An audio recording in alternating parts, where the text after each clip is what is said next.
Welcome to McArthur Live. I am one of your hosts, Tim Bartz. And I'm Sarah Davis. We are here with you live at the dealership for the first time in about 3 weeks. I've been here. You haven't been, but I have been. Yeah, you have been, but we're together for the first, here at the dealership for the first time for about 3 weeks. So, yes. And just real quick before we get going too much, don't forget we will be recording this as a podcast, being aired on your favorite podcasting platforms. And of course, you can find them all there. If you're listening to the podcast, don't forget you can check this out live here on YouTube, 7 p.m. Central.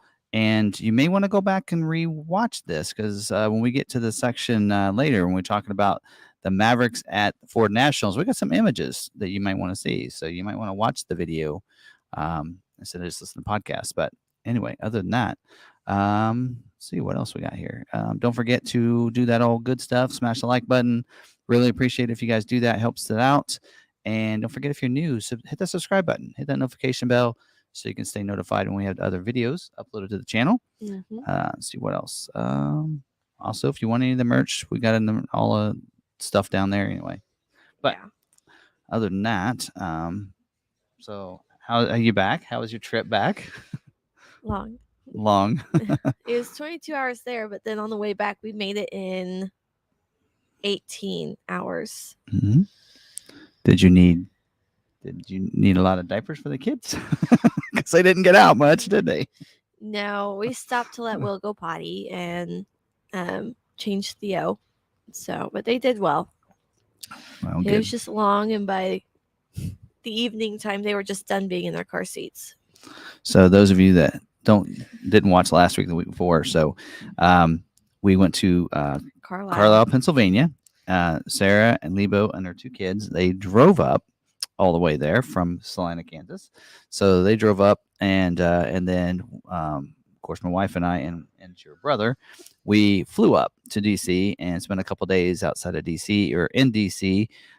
We stayed at Laurel, Maryland. Yep. And then we drove on up to Carlisle and spent a couple days at Carlisle, and then you guys drove back. We flew back. So we actually almost beat you. Yeah.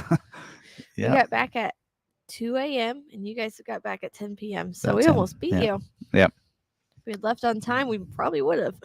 Yep. Well, I had someone that I've at one of the conferences I went to, the Dealer Knows conference, and one of the directors there, he said, his theory is if the drive is 8 hours or less, he's driving it.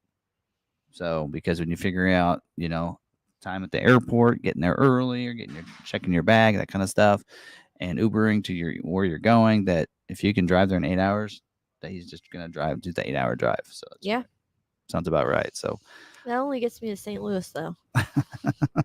From Kansas doesn't help out, but anyway. So all right, well, let's see what else we can talk about. We're gonna talk about a lot of good stuff tonight. We're gonna talk about good dealer moments, scheduling notes, which there's not a lot to discuss there.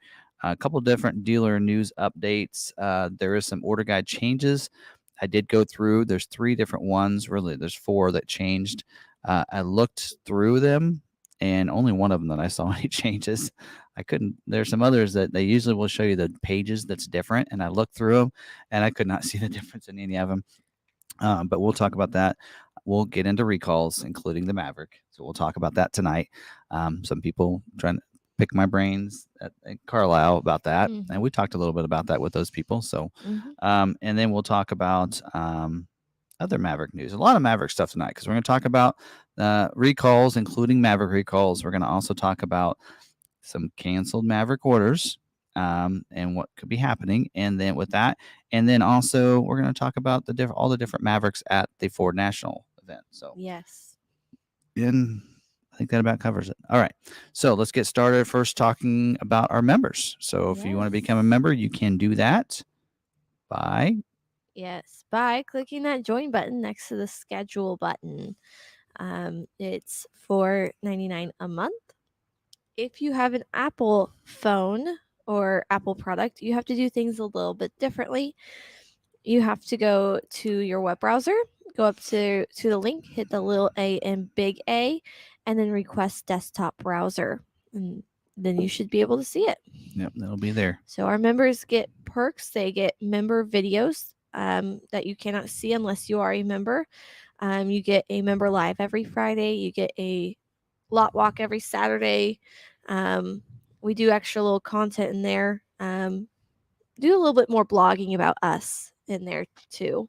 Yeah, like this last week when we go on trips and such, our members got some exclusive stuff. I still actually have a couple different things.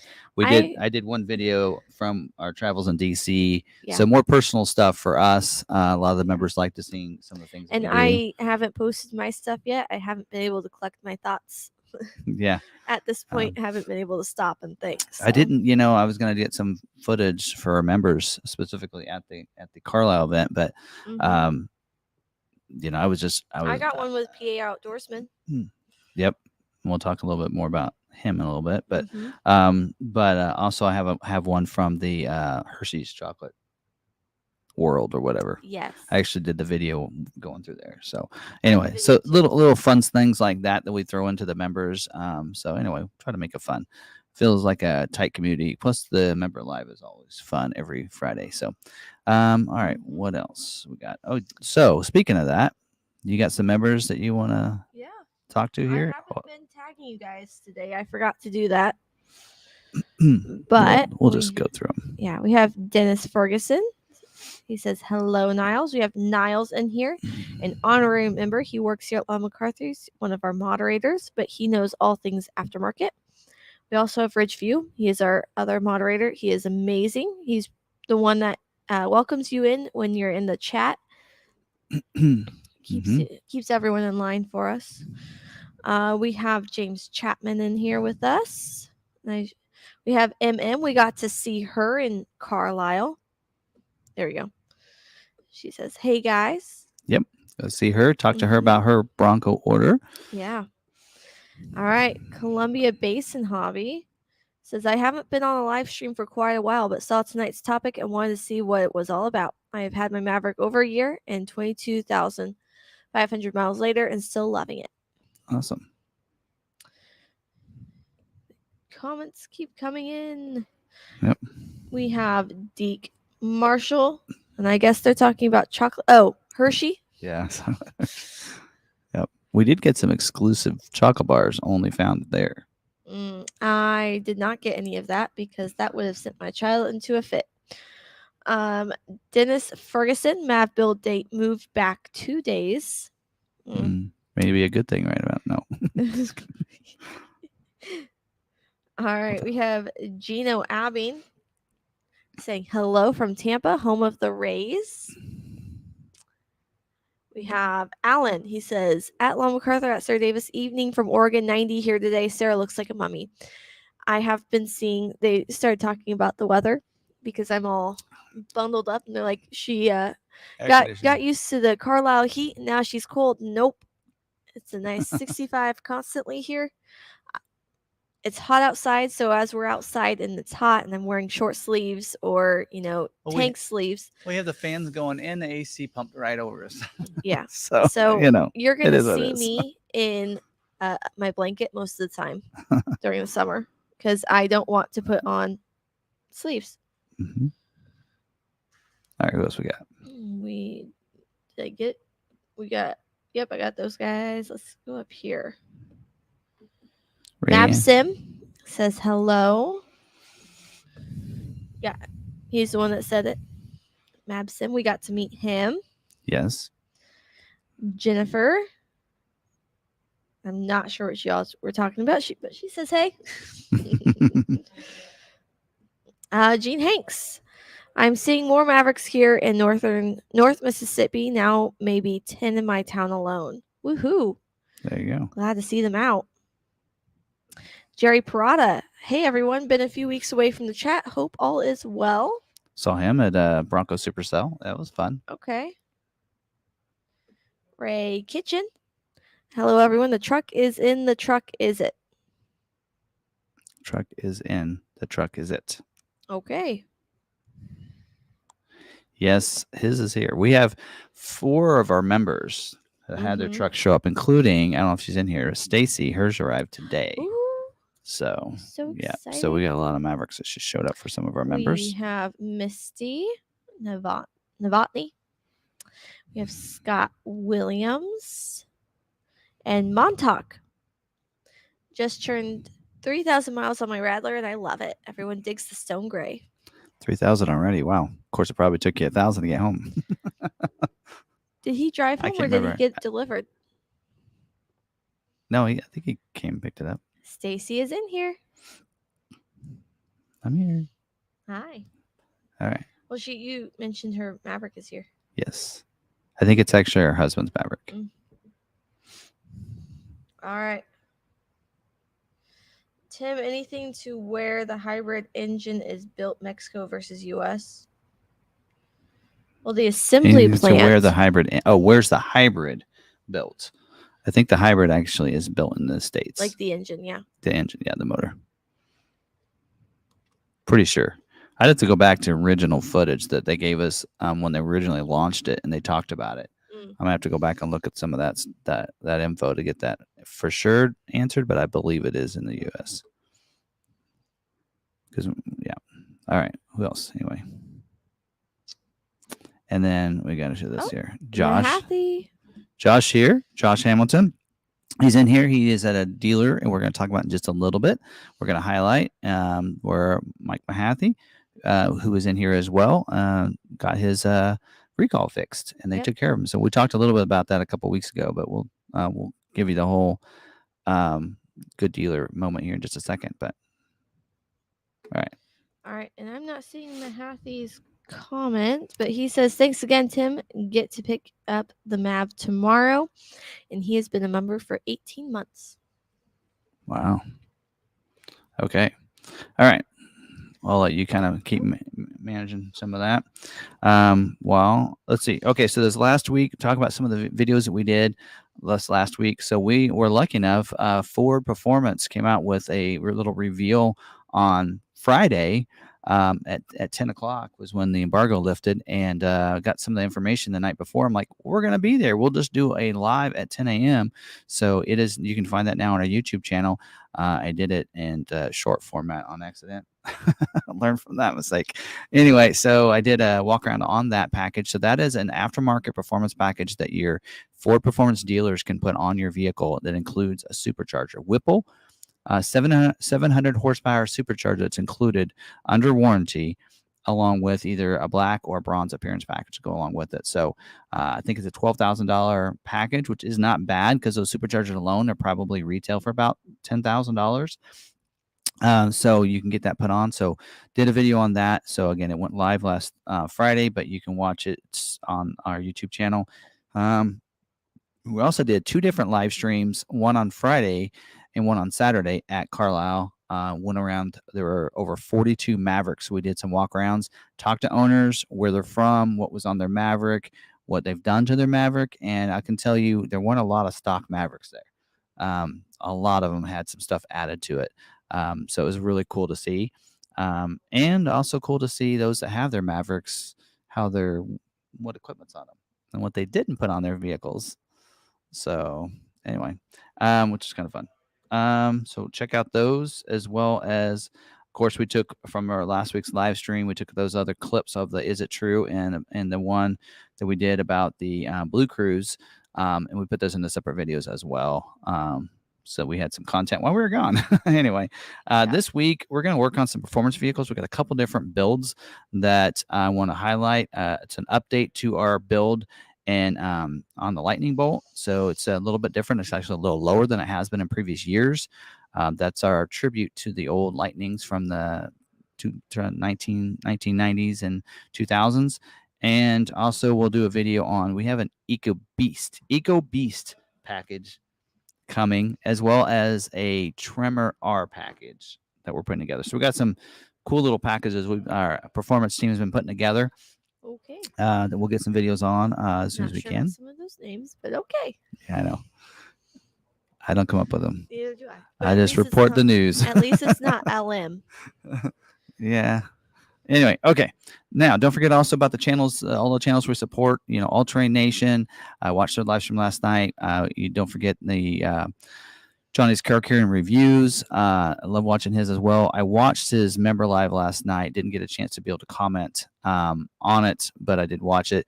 And so we have his plus some others that we support in there, and a new one. Also one of our members, Ragnarcon. I want to highlight his channel in there. He was on All Train Nation last night. That was fun to listen to and watch him on there. I have to now that we're doing this way, we might be able to start bringing some people in. That would be fun. Yes, we do have our 100th episode coming up in 5 weeks, so we'll see. Anyway, but another one I want to highlight for this week is someone that was at the Carlisle event, Christian Berg. His YouTube channel is the Maverick Hunter, so you got to check his YouTube channel out. It's going to be yes, it is in the description, so check that out. You definitely want. He did an interview with me. Yes. There, and so yeah, check out his channel. He does some cool channels, and he's very good at presenting things. I think I may have convinced him to come to the Maverick meetup here in Kansas. Yeah? Him and his wife. So he is, for those of you who don't know, he is the Maverick Hunter YouTube channel, and he's been doing a lot of mod videos and everything, adding modifications to his Maverick. But also on the Maverick Truck Club, he is PA Outdoorsman. Mm-hmm. So that's who that is. So he ate some great venison. I didn't eat it because of Jeff. I don't know. Anyway, okay. He seemed good every time I ate. So well, that's fine. All right. Now, other than that, let's move into the good dealer moment. Before we do that, questions. If you have a question, drop it in the chat, and I will start. And we will not address it right away. We'll do it during our Q&A, unless I feel that we could do it right away. Yes, sometimes, like if it's about something we just talked about or whatever, Sir can interrupt me and go over it, that kind of thing. Yeah. But if it's something that I'm gonna cover later, we'll hold off on that one. Otherwise, we'll wait. And we usually get a bunch of backlogged on questions. So if we don't get to yours right away, don't worry. You can ask if I see it in there. Yep. All right. That's from Mike Mahaffey. All right. Tim, you asked me to send this for a good dealer moment. Dealers Lance Cunningham Ford in Knoxville with sales manager Josh Hamilton. They're doing an airbag recall and installing an accessory. I was unable to get the airbag recall done at my closest dealer. They kept saying they cannot get the part after many months. In fairness, the local dealer, they did perform the first recall. I did a YouTube short. Yes, he did a short, and I didn't link it, but he did a short kind of talking about the basically his local dealer, since he bought it from, we think because he bought it from us. They didn't actually say that they didn't work him in because of that, but they were saying they couldn't get the parts and such. So I reached out to Josh, and I've met Josh from being on the All Train Nation. He's on there a lot, and so I knew he was down in Knoxville area and everything. And so I reached out to him, said, "Hey, can you help this person out?" Yeah, he just wants to get his recall done, his airbag recall done. And so they were able to get the part in and get him scheduled in, and within a week, and got him taken care of. And they put a performance part on their vehicle as well. So kudos to them, and it benefited them because they sold something aftermarket too as well. So that's pretty cool. So, and Josh is in there, and he's in tonight watching because he had actually reached out to me and said, "Hey, we got him taken care of, and wanted to let you know." And Mike had reached out already and said that, but it was nice him following up with me as well. So, great job there, and yeah, a good dealer. If you're in Knoxville, Tennessee, East Tennessee, there you go, Lance Cunningham Ford. Cool. All right. And let's see here. What else? Scheduling notes. I forgot to do my little clip here. All right. Let's get to talking about some scheduling. Oh, before we get into that, it's something that I came back, and Saturday meetings, we always kind of go over how we're doing and everything. And the first Saturday of the month, we always get information from Ford on how we're doing within our region and that kind of thing. And we were the #1 Ford dealer in Kansas for Ford sales last month, and also #1 in CPO sales. So it's pretty cool to get on new and used. That's pretty rare to do that. We got both of those. And they actually gave us some other numbers nationally on a couple categories for us. We are in the top 100 Super Duty dealer year to date, and we're number 49 Raptor dealership in the United States year to date, and #4 Maverick hybrid dealer in the entire United States year to date. That's pretty cool. That is after 5 months. We still get the rest, still got more months to go, but that's pretty cool. And then last month in May, we were the number 3 Maverick gas EcoBoost dealership in the United States. So that's pretty cool. I don't know, just something I wanted to highlight. I thought that was some pretty cool achievements by our team and such. Now let's talk about some scheduling. There's not a lot happening this week. So we're not using June's allocations yet. That's probably going to happen next week, the week after. And we'll get those final numbers probably next week or by the end of this week. But so there's not a lot of scheduling this week. It's kind of cleanup is what they call it, where they're just trying to fit in last slots and such. If there's dealerships with some allocations not being fulfilled, that kind of thing. We actually did have 11 Lightning scheduled today. So that was good. We've been waiting. A lot of people had their orders in back in January. Finally got scheduled today for scheduled dates. So haven't looked at where those dates are landing or anything yet, but I noticed that happened. Anyway, let's talk about, let's go through some of these. Mustang, 24 Mustang is not scheduling this week. Don't forget, well, I guess there's notes on the side, but they kind of carry over from month to month. No reason to talk about it if they're not scheduling. 23 Escape is not scheduling this week. 23 Bronco Sport is not scheduling either. Just a note in here, looks like balance out. That means the last 23 Bronco Sport being built will be October 14th or somewhere around there. It might go longer. That could change a little bit. 23 Edge is not scheduling this week. And we know Job 1 is coming up in July. Middle of July. Maybe I better not say any dates. Middle of July is Job 1 for the Edge. So 23 Bronco is not scheduling this week. 23 Explorer is not scheduling this week. 23 Expedition is scheduling. So if you have any allocations, your dealership has an Expedition allocation, yours could get scheduled. Don't forget about making sure you have the heavy duty trailer tow package on your order so it can be looked at for scheduling. And we haven't heard any information yet, but I think that the order bank should be opening up for 24 on the Expedition next week. I don't know. It's still showing that it could happen next week. It's showing that Job 1 should be sometime in August, late August. So don't know. We'll keep you informed and keep you updated if that comes out, if that happens within the next week or not. Maybe since we haven't heard anything, maybe they're going to push it back. 23 Maverick is not scheduling this week. So you know that. And we're going to talk about this note that I have in here just a little bit when we get to the Is It True segment. 23 Ranger is not scheduling this week. Should be moving. They've pretty much scheduled out all of 23 Ranger. 24 will start scheduling here later this month or in June. So in June's allocations is where we'll start seeing the 24 Ranger start scheduling. So it'll come out. Job 1's going to be in August, I believe. So I have a date, but I'm not going to, in case Ford's wrong or I'm wrong, I don't want to say that. 23 F-150, they are scheduling for the week of June 26th. They need hybrid orders. So if you want a hybrid order, that's going to be good news for you. They are very limited on 5.0 liter engine orders. So they can't, schedule a lot of those. Very limited scheduling on moonroofs. So if you don't have a moonroof, that can help your order.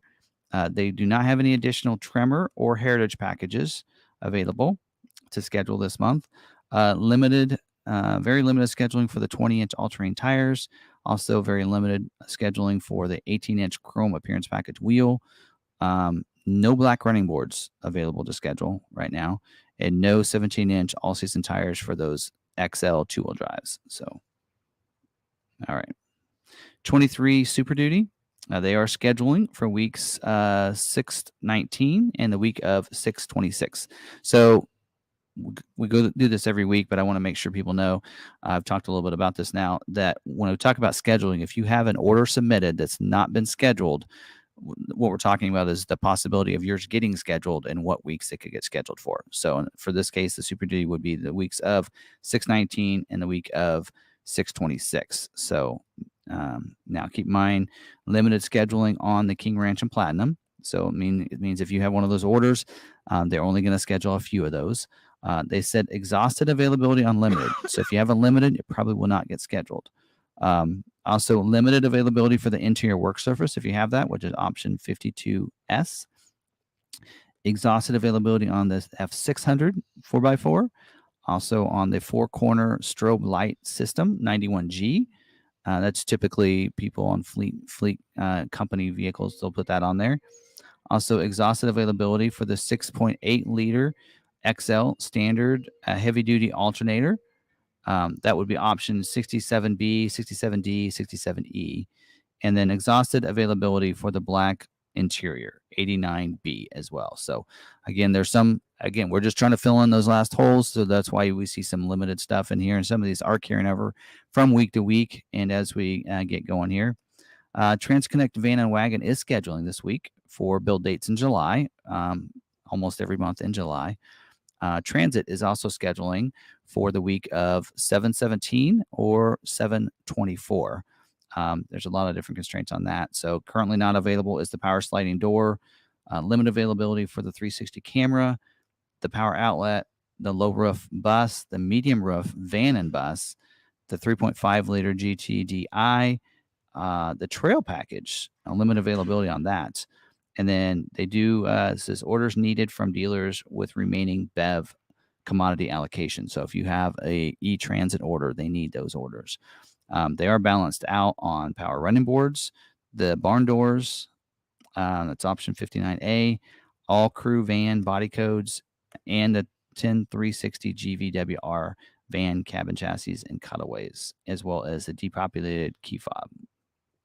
Mach-E is cleanup scheduling. So they are going to be scheduling. This is, remember, 23 and a half model year, which they're going to start production in the end of this month. So like June 28th, I believe, somewhere around there. So note on that is all-wheel drive, standard range, battery not available until late August scheduling. So if it can be scheduled in late August, then that's when we'll see that come about. Exhaust availability on the Select and the California Route 1 with the common tire, it says. Anyway. Any questions about that? No, but someone said my order's probably slow coming in due to supply issues. I ordered it with seats.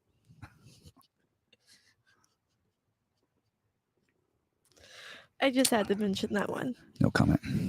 All right. All right. Anything else? No. Okay, No, so not right now.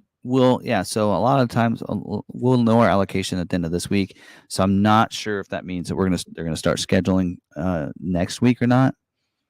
I would think so, since next week is the week of the 12th already.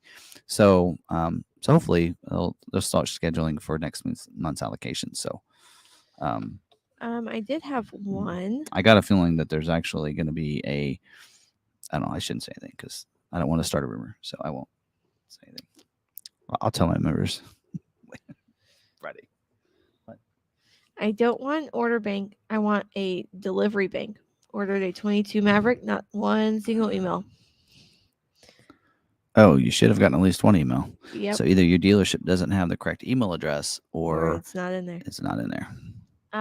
What was it? If I ordered a 24 Maverick in July, when would they start scheduling? Not for a while, right?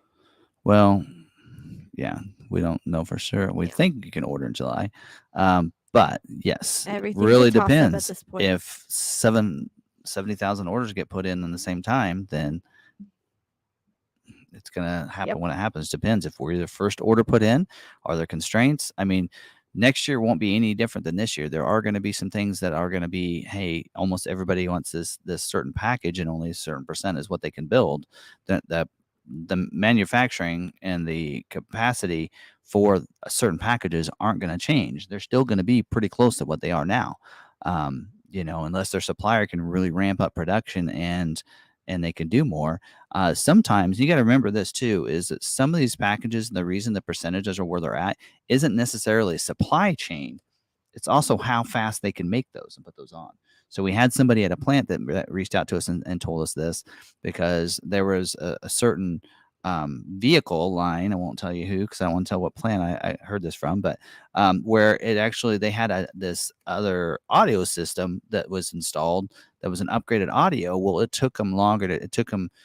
They can install 2 regular audios for how long it took us to them to install the upgraded audio system. So again, that's the capacity. Because of that, they can only do so many of those in a day, and so that's where your capacity comes in. Same way, I believe that's what it is with the luxury packages. Is it's not that they don't have all those parts; it's just to add all those parts to a vehicle takes longer than it does to do one without it, and so they can't make as many. So that's why they need a combination of both to kind of keep that line going.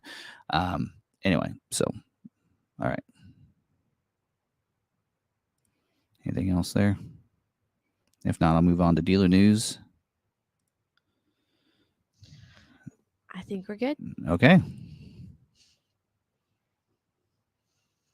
All right. So dealer news, there's not really too much that's gone on recently, but one update to the Super Duty. So a couple weeks ago, I think it says on May 2nd, we let people know that you can no longer order the spray and bed liner option 85S and the platform running boards option 18B. One thing they weren't aware of is that some of those two things also are on a couple packages.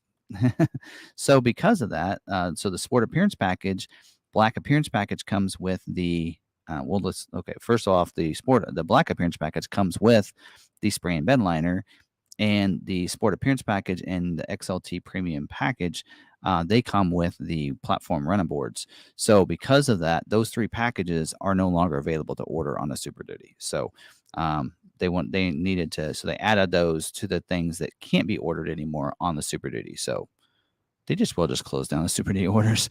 I mean, if you take a look at this list of things that you can't order, right? Can't get the high output Power Stroke diesel engine right now. Can't order that. You can't order the trimmer package or a cabin chassis or a spray and bed liner or the platform running boards or the fifth wheel gooseneck prep kit package. I just like to call it the prep package.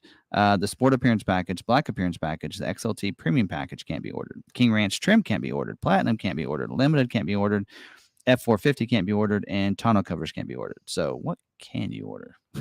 XLT, Lariat. Anyway, so that's an update for that. But all right. And also, they also wanted to let dealers know on the Ranger Raptor that those orders cannot be put in as a retail order. They can only be put in as a stock order. And so there's going to be some customers like, wait a minute, it's for me. I'm the one that I'm getting the Raptor. Well, just so you know, those are manually allocated orders anyway. And a lot of times there's many situations where we will put those Raptors in as stock orders anyway. And we'll just put it in the configuration that the customer wants. So it's not that big of a deal really, because like right now, every dealer is only going to get one for this calendar year. They're going to have around two, and we'll know allocations for dealers later. Luckily, we are number 49 in the United States for Raptor orders, which should bode well for us getting Ranger Raptors. But those will be put in at that point once they tell you, hey, this week is the week that you have that Ranger Raptor allocation can be fulfilled. Which order number do you want to use? Tell us that order number. Well, at that point, we just put that stock order in the configuration that the customer wants, and they take that order. So it doesn't matter if it's a stock or a retail, they're manually pulling that order anyway. But they just wanted to let dealers know that when you put those Ranger Raptor orders in, you got to put them in a stock, not retails. All right. And the other dealer news is really more of an update to the order guide on the Explorer. So they have deleted the Atlas Blue metallic paint color and the Jewel Red metallic tinted clear coat paint colors, which actually I've told you guys that a couple months ago, but now it's updated on the order guide. Also, they deleted the option auto start stop removal. So now all the Explorers will come with auto start stop again. And they also deleted the dual headrest rear entertainment system. So that is no longer able to be ordered on an Explorer. That's it. Now we're going to get into the fun part. The fun part. Anything to discuss about those dealer news updates? I think they can wait. Okay. Oh, did you say black interior is exhausted for this month or the rest of the model year? No, just right now. So that can change from week to week. So, all right. So probably what they're looking for is other interior colors for orders, right? So, all right. All right. Haven't really had a lot of recalls to talk about recently, but we have a couple that I want to discuss, and I'm save the best for last. So you Maverick customers have to wait. Um, but let's talk first about the Transit. So 23, this is an emission recall 23E05, E05, I should say. Certain 23 model year Transit vehicles equipped with the 3.5 liter engine do have a catalytic converter replacement that needs to be done. So if those were built between October 21st, 2022 through October 26th, 2022, only 41 vehicles were affected by this. You will probably have to have that replaced. So it says in the affected vehicles, the catalytic Y pipe assembly may have been damaged before installation in the vehicle, which may cause exhaust leaks upstream of the catalyst and oxygen sensors. Exhaust system leaks may lead to increased tailpipe emissions. Catalytic Y pipe assembly damage may also reduce catalytic durability. So, letters are going to go out to owners August 28th, 2023. So, this is an advanced dealer notice in a sense, just so you know. But there you go. That's one of them. All right. Next one is a customer satisfaction program, actually, 22B48. B as in boy, or Bart's. Certain 2021 to 2022 Mustang Mach-E's and 2022 model year E-Transit vehicles onboard charger control module programming. So vehicles on the Mach-E that were built February 24th, 2020 through November 4th, 2022, or E-Transits built in Kansas City February 26, 21 through August 26, 22. It's 17,996 is the number of vehicles affected by this. And it says some Mustang Mach-E and E-Transit battery electric vehicles may experience inability to charge at certain charging stations. The customer will receive a charge failure notification on the touchscreen panel, on the sync panel, and the Ford Pass app or the Charge Assist app. The charging station will also report a failure to charge and prompt the customer to disconnect and reconnect. However, when the customer does this, it may fail again. So basically, they're wanting to reprogram the off-board charging controller, so modular for that. So anyway, so they'll just need to update that. So and it says owner letters will go out June 12th, the week of June 19th. Sorry. So they should be getting letters about going in and have the dealerships do that. So if you have that, if it's coming up on your Ford Pass app that you need that, then you can go ahead and take care of that. You will also get an OTA, over the air update. Ford Power Up is what they call it.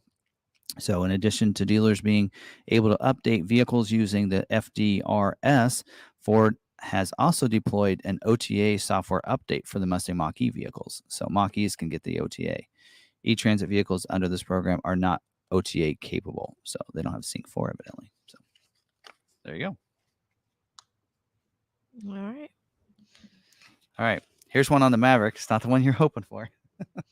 Not really a recall. It's a customer satisfaction program, which actually we asked about this like a year ago. All right. So this is on the 2022 model year Maverick vehicles to install the missing floor mats. So did any of you get missing floor mats on your Maverick? I know we had a bunch of customers that did.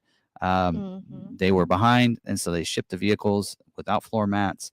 They were coming in. We had them show up at other dealers, drop ships and such, and they weren't coming in. So this offer does expire June 30th, 2024, to encourage dealers and customers to have this service performed as soon as possible. So if your 2022 Maverick was built between August 9th, 2022 through September 20th of 22, there's 3,440 vehicles affected by this, then your vehicle did not have the floor mats. So dealers are to install the missing floor mats. This service will be performed on all affected vehicles at no charge to the vehicle owner. Owner letters will not be mailed for this program. So anyway, floor mats. So now, before we would have had to give the floor mats and eat the cost. Now we can actually report it, so that way we can be reimbursed from Ford. So, all right. This is the one you guys have been waiting for. So recall 23S, as in safety, 27. A certain 21 to 2023 model year Corsairs, 2020 to 2023 Escape, and 22 to 23 Maverick vehicles equipped with the 2.5-liter hybrid or plug-in hybrid engines have an under hood fire recall. So if I don't know if I need the dates. Okay, here's the dates. On the Corsair, October 24th of 2019 through May 11th, 2023, and January 9th, I should say, of 2019 through May 23rd of 23 for the Escape, and Mavericks built February 3rd of 21 through May 18th of 23. So 124,739 vehicles are affected by this. So if your vehicle is built in this period, doesn't mean your vehicle has this problem. I want to make point of that. So because if you combine all those vehicles and how many they've been built each month of all of those three model lineups, it equals to a lot more than 125,000. So just be careful. Just know that just because yours falls in that line doesn't mean that yours might be affected by it. It's just they'll have to be checked probably. So reason for the safety recall, and I'm probably going to read this through a couple times to kind of discuss this and talk about this. So it says first keyword number one is the first word. It says isolated. So isolated engine manufacturing issues can cause the engine to fail prematurely. In the event of an engine failure, engine oil and or fuel vapor may be released into the underhood environment and may migrate to and or accumulate near ignition sources, increasing the risk of fire and injury. Engine failure is expected to produce loud noises, example, metal to metal clank, audible to the vehicle's occupants. An engine failure will also result in a reduction in available engine power. So a couple things to note there is that the fire will not just start on its own. It's gonna start by an engine failure. So that's where extra oil is leaked down into those hot areas around ignition sources that starts the fire. So if you notice a reduction in power, that's one thing that can happen. Also, if you notice some loud noises, pull over, shut your engine off. That's that could help you from having any other further issues, and that's for people that already have taken delivery of their Maverick. So just so you know that, so that's one thing to keep in mind. And I think they have a number down here. I don't even think. I think maybe they've only had like one or two, maybe three. For some reason, I heard maybe 3 fires on these, and I don't know if they were on a Maverick or on an Escape or what, but because of that, they want to kind of make sure everybody's aware of this. So it does say in owner letters mailed to customers, Ford will advise customers to safely park and shut off the engine as promptly as possible upon hearing unexpected engine noises, after experiencing a reduction in available engine power, or if smoke is observed coming from the engine compartment. So again, that's what I just kind of reiterated what I said right there. So if you notice those things happening, pull off, shut the vehicle off, right? Now, again, this may not happen because the oil could come out, and as long as it's not hitting those areas that could spark and cause a fire, then it's not going to happen. And don't forget, anything that was built May 19th and after isn't affected by this. So I've had some customers contact me and say, well, mine's going to be built in June. Is that going to affect mine? No, it's not, because it's not in that window. This only affects vehicles built in that time window. Now, a lot of you don't remember, but I'm like, wait a minute, that sounds familiar. I could have swore that there was a recall about that already. So I looked back into my notes and found it's the same safety recall that they thought they had a fix for back in last year in August. This is from August. So August 10th, there was a supplemental update to this, same model years, different dates though. So they went further in the date. So actually, it looks like more vehicles are affected by this because the ending date on these were June and July. And so they basically what they were doing was they were taking a few of different, there's grill shutters on these vehicles. So they're taking a couple of those out and drilling some holes in the bottom to allow for the fumes and such and the oil to find a way out. So they didn't, end up being on there. So I don't know if that didn't work and that fix didn't work, or if they just need to add more vehicles to this recall to reissue the recall again. It's under the same recall number. It's 20. This one was 22. Oh, actually, this one is 22S47, and the new one is 23S27. So, anyway, but that recall came out. I was like, I know that recall came out before. So someone said 3 out of 123,000 vehicles, Ford is playing it safely. Yep. So, and Ford does have more recalls than any other manufacturer, but they're keeping it safe for their customers. Yes. They'd rather make a recall on something small that's happening to a handful of vehicles than a bunch of vehicles fail and a bunch of people get hurt. Could do what Tesla does and not issue any, and then just not have people get hurt. So when you're driving, you were thinking it, weren't you? All right. So funny story. Tesla. Sidebar here for a second. Funny story. We're driving along from, this is when we went to DC, right? We were in DC and we were driving to Carlisle on Thursday. Was it the Thursday night? Yeah, Thursday night. Mm-hmm. And we're driving along, and I'm looking in the rearview mirror at this Tesla that's between Sarah and I, and it's bouncing back and forth between the lines. Halfway out of the line. So it's on the shoulder. It was going to the line, wasn't it? Yeah, it's in the outer lane. So it was going over the shoulder, over the bumps into the outer lane. Like his car was halfway in the middle. Like that line was in the middle of his car. Oh, really? Then he would bounce back into the lane and then bounce over across that lane where the line was again in the middle of his vehicle. I watched. That's why you didn't pass him. No, I was afraid to. But also, I noticed that when a car passed him, it would bounce the other way and then come back and not bounce back towards that car. So it's lane repositioning drastically. So I think it was like on Thomas driving or something, and either this guy really did not notice that his car is going halfway over into another lane. Probably sleeping. Or what was going on. But I'm just like, this is not cool. I'm like, when we stopped finally for something to eat, I'm like, did you see that Tesla? We both got out and we were like, did you see it? Anyway, okay. We also had one guy speed in front of us and start weaving between cars. Like he pulled right in front of us, started weaving between cars. And then another car chased him and came through, started fishtailing in front of us and about took out the car next to him. I was about to slam on my brakes because I thought this was going to be a wreck. This thing gonna look good. Yeah, I saw some pretty crazy stuff. I saw a motorcycle driving right between two lanes, and we don't drive like that in Kansas, folks. And then the other guy that the second guy was chasing, so that first guy, he got over and started driving down the shoulder.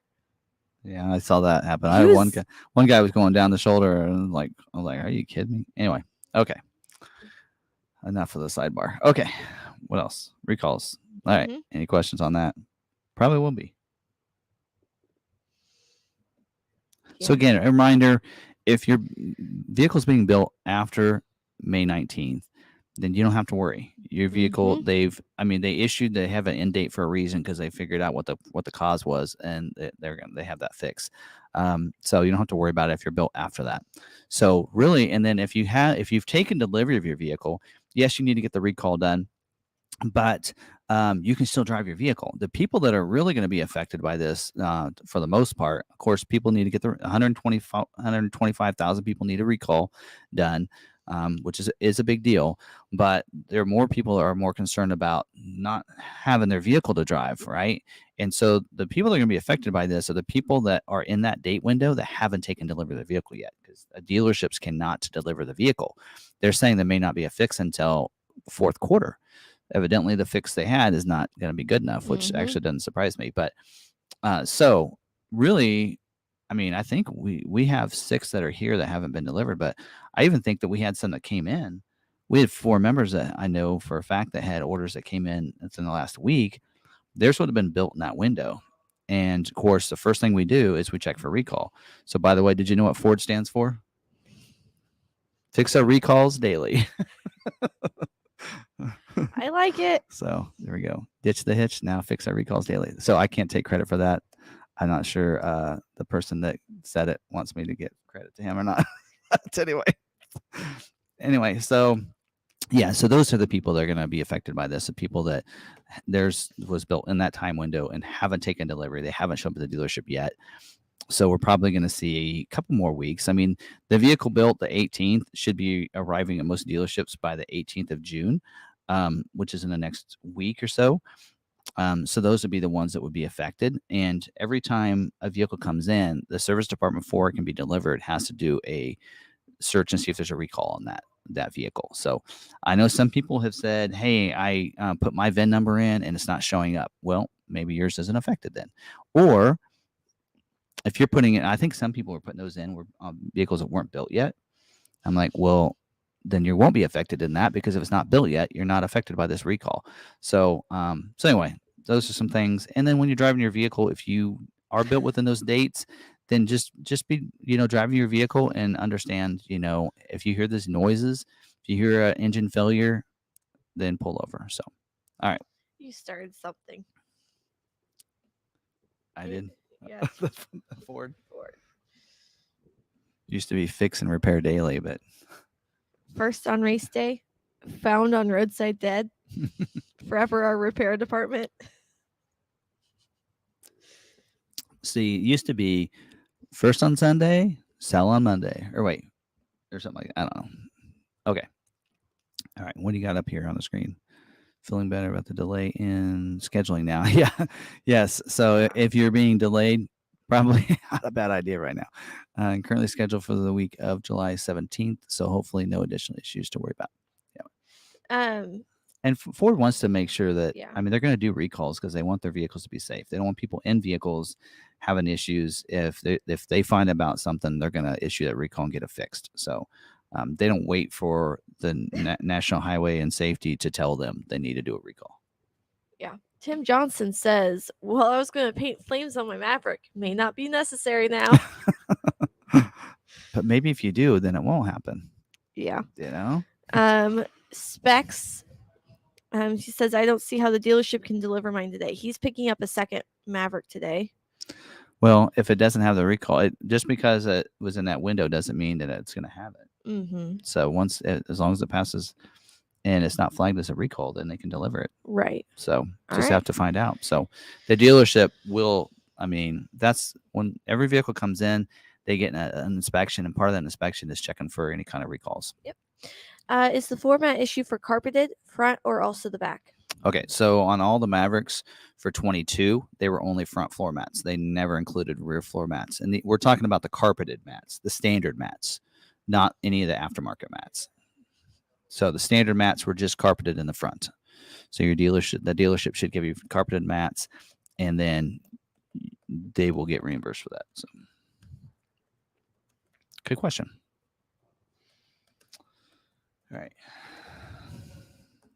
Should we do the is it true? Yeah.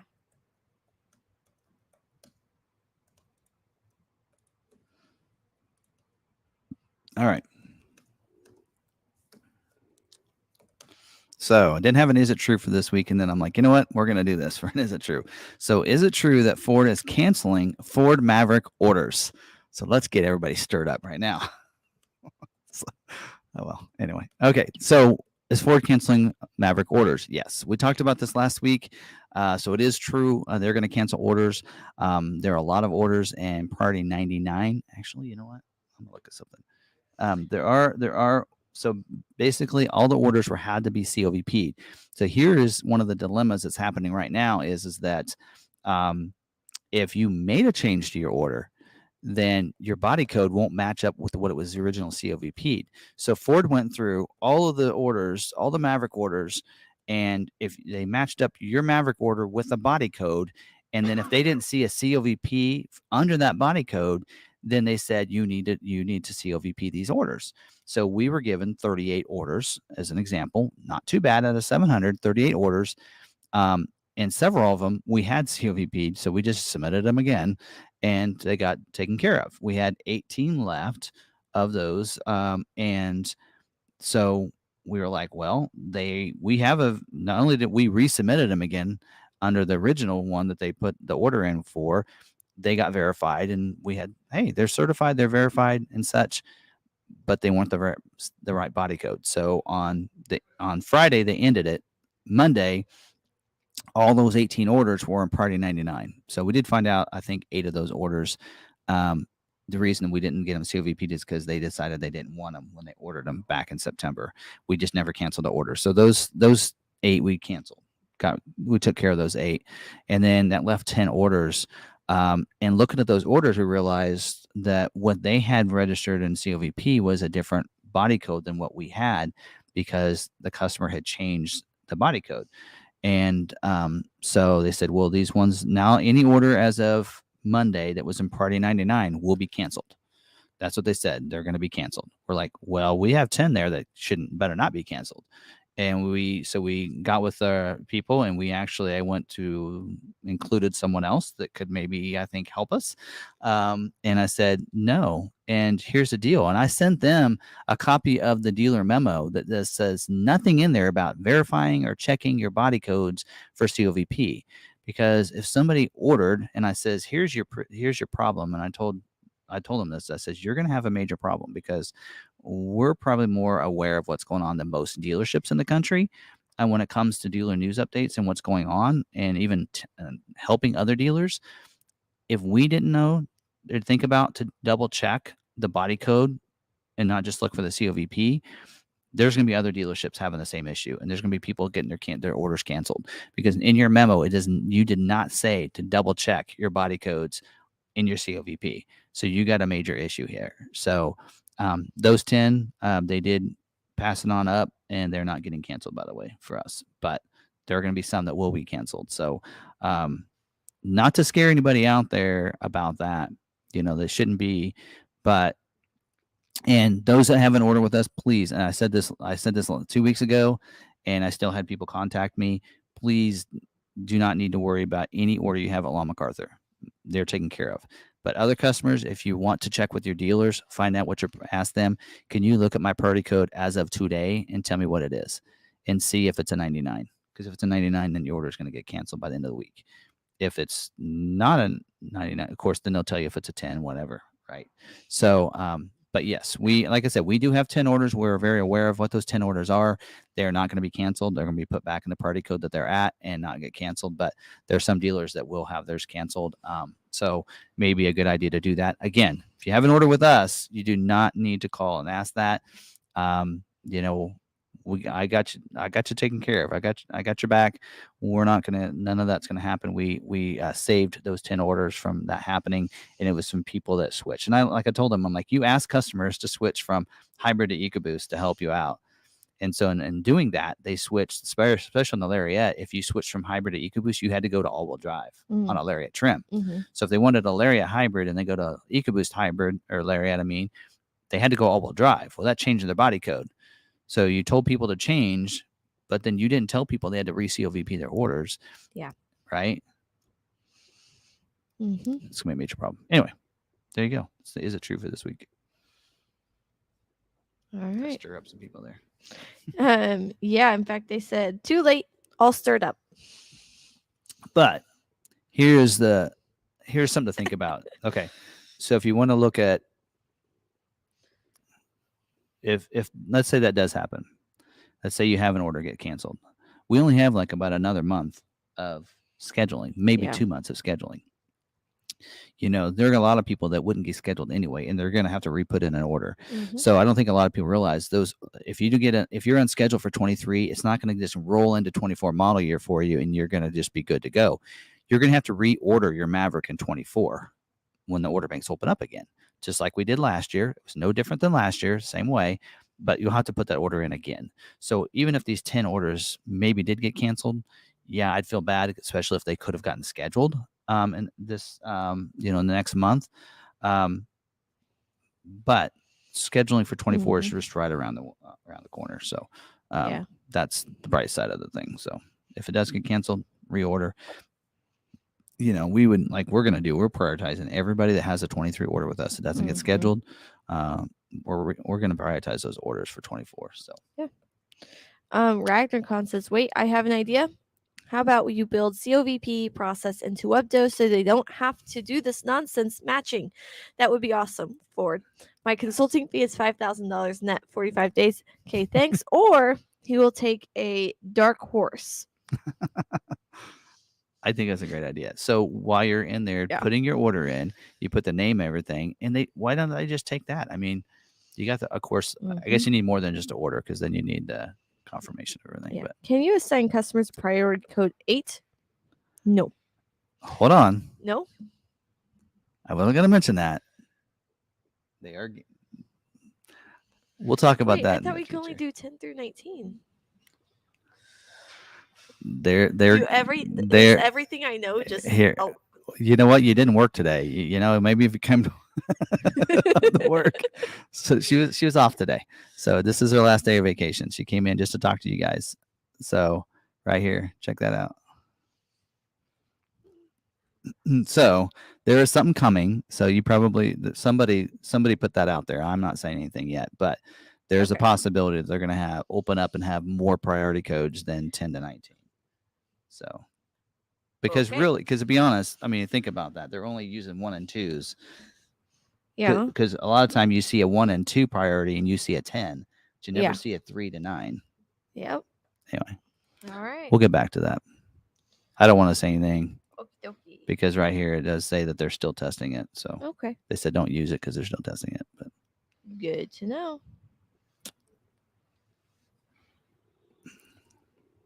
Just confirming, I need to contact my dealer if my Mav XLT is still delivered without floor mats. A 22 Maverick. 22.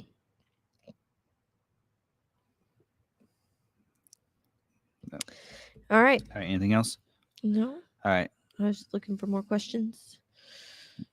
And what I'm really looking forward to for tonight is this next part. On my mind. Oh, I always forget to highlight that. Okay.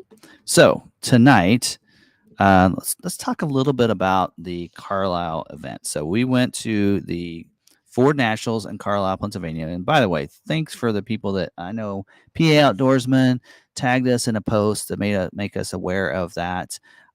Kim worked so hard over there. And what you go by? Is it KDE? KDEB. EB. That's right. Okay.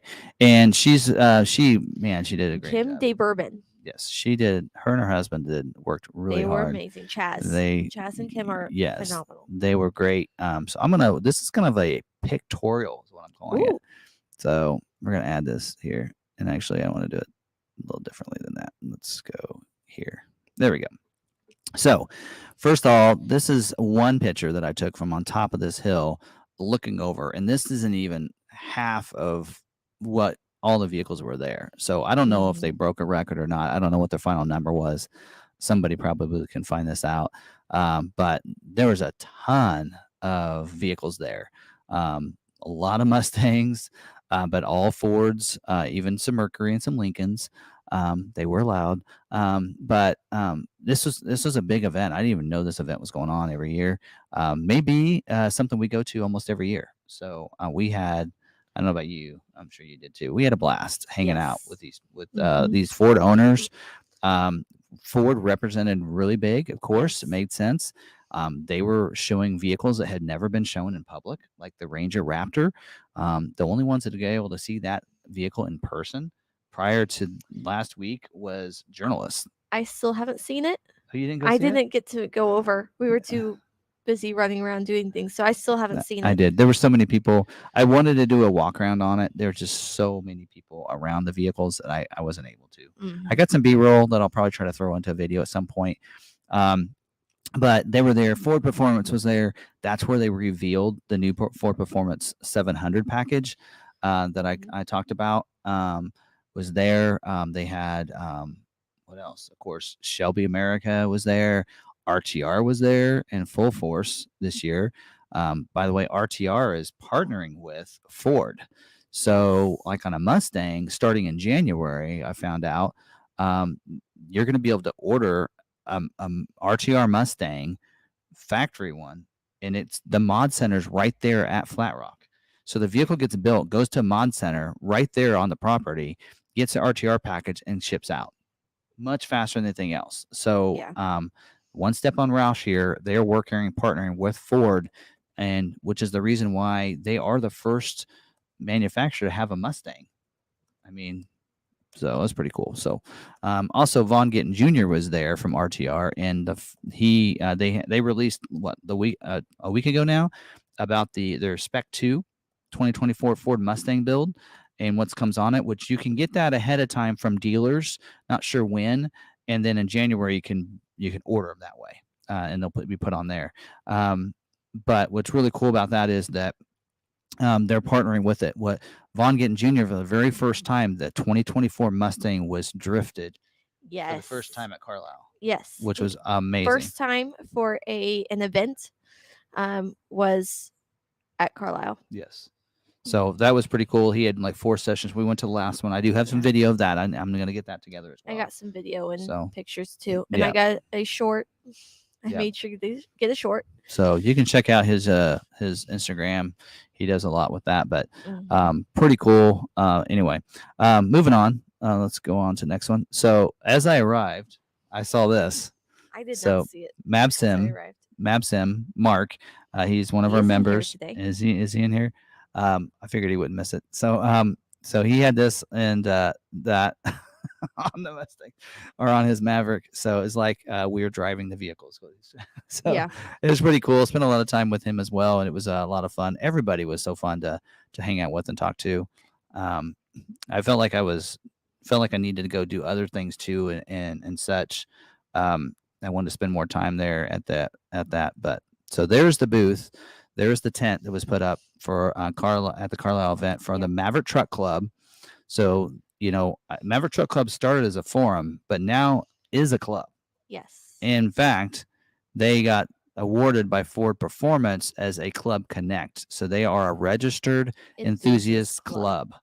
Yes. So if you're on Maverick Truck Club, if you're on the forum, you're part of the club that Ford will be driving information to when they release information for Maverick and everything else and different deals and discounts and holiday specials. You're going to be getting that at Maverick Truck Club as well. So that was pretty awesome to see. We were able to see that when they were awarded that. So see what else I got. Oh, and then I think you were. I was out walking. You was out walking. So they did they're at a lot of vendors, a lot of sponsors. So a lot of people that are in the Maverick Truck Club, if you looked at the sponsors that are Maverick Truck Club, a lot of them donated things to the giveaways. And so I think almost everybody that had a vehicle that was pre-registered, the first 25, I think about every single one of them received something from that. So, and they awarded me with this. I actually have it right here. I'll put it up. I promise. But he needs to figure out where. So anyway, so it's pretty cool. I don't know if you can see that. I believe it's going to go right back here, right back there. So it's going to go on the wall back there. But anyway, that was pretty cool. So you can kind of see them giving that to me right there. That is really neat. And the fact that some people saw that I had this. Kyle was one of them. He goes, "That's really cool." So, and there's a website you can get those. There's somebody that makes those, and I'm probably going to get a Bronco. So it's called Petrol Vibes. So I don't know if this will work. There's a QR code. If you want to scan the QR code, get your phone out, scan the code. If you're on anyway, phone. Yeah, if you're watching this on your TV, some people do. Anyway, they have some pretty cool ones. They have, a Bronco and such, and that really cool. Anyway, so there you go. Plus, there's some other cool sponsors. This one was pretty cool. They actually had one of these signs up in there. So this is, so they make this. What is this? Tuner cartoons or something. And here's a QR code for them. I'll leave that for a second. Anyway, that's pretty cool. They had that. I had a banner up that had that on there. So they can take something. From what I understand, you can send them like a picture of your vehicle, and they can make a cartoon out of it. Oh. From what I understand.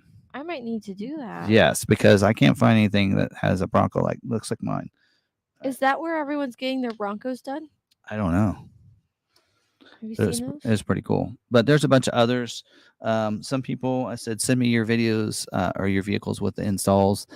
Somebody with console vault. Somebody got fast Mustangs or fast Mavericks. Sorry, just fast Mavericks. They had a Oh, I got one of their stickers. yeah, they gave away some stuff, and also there's some bed rails. What was that company? Do you remember? Anyway, No. I didn't realize they did bed covers and everything else. They were giving bed covers away.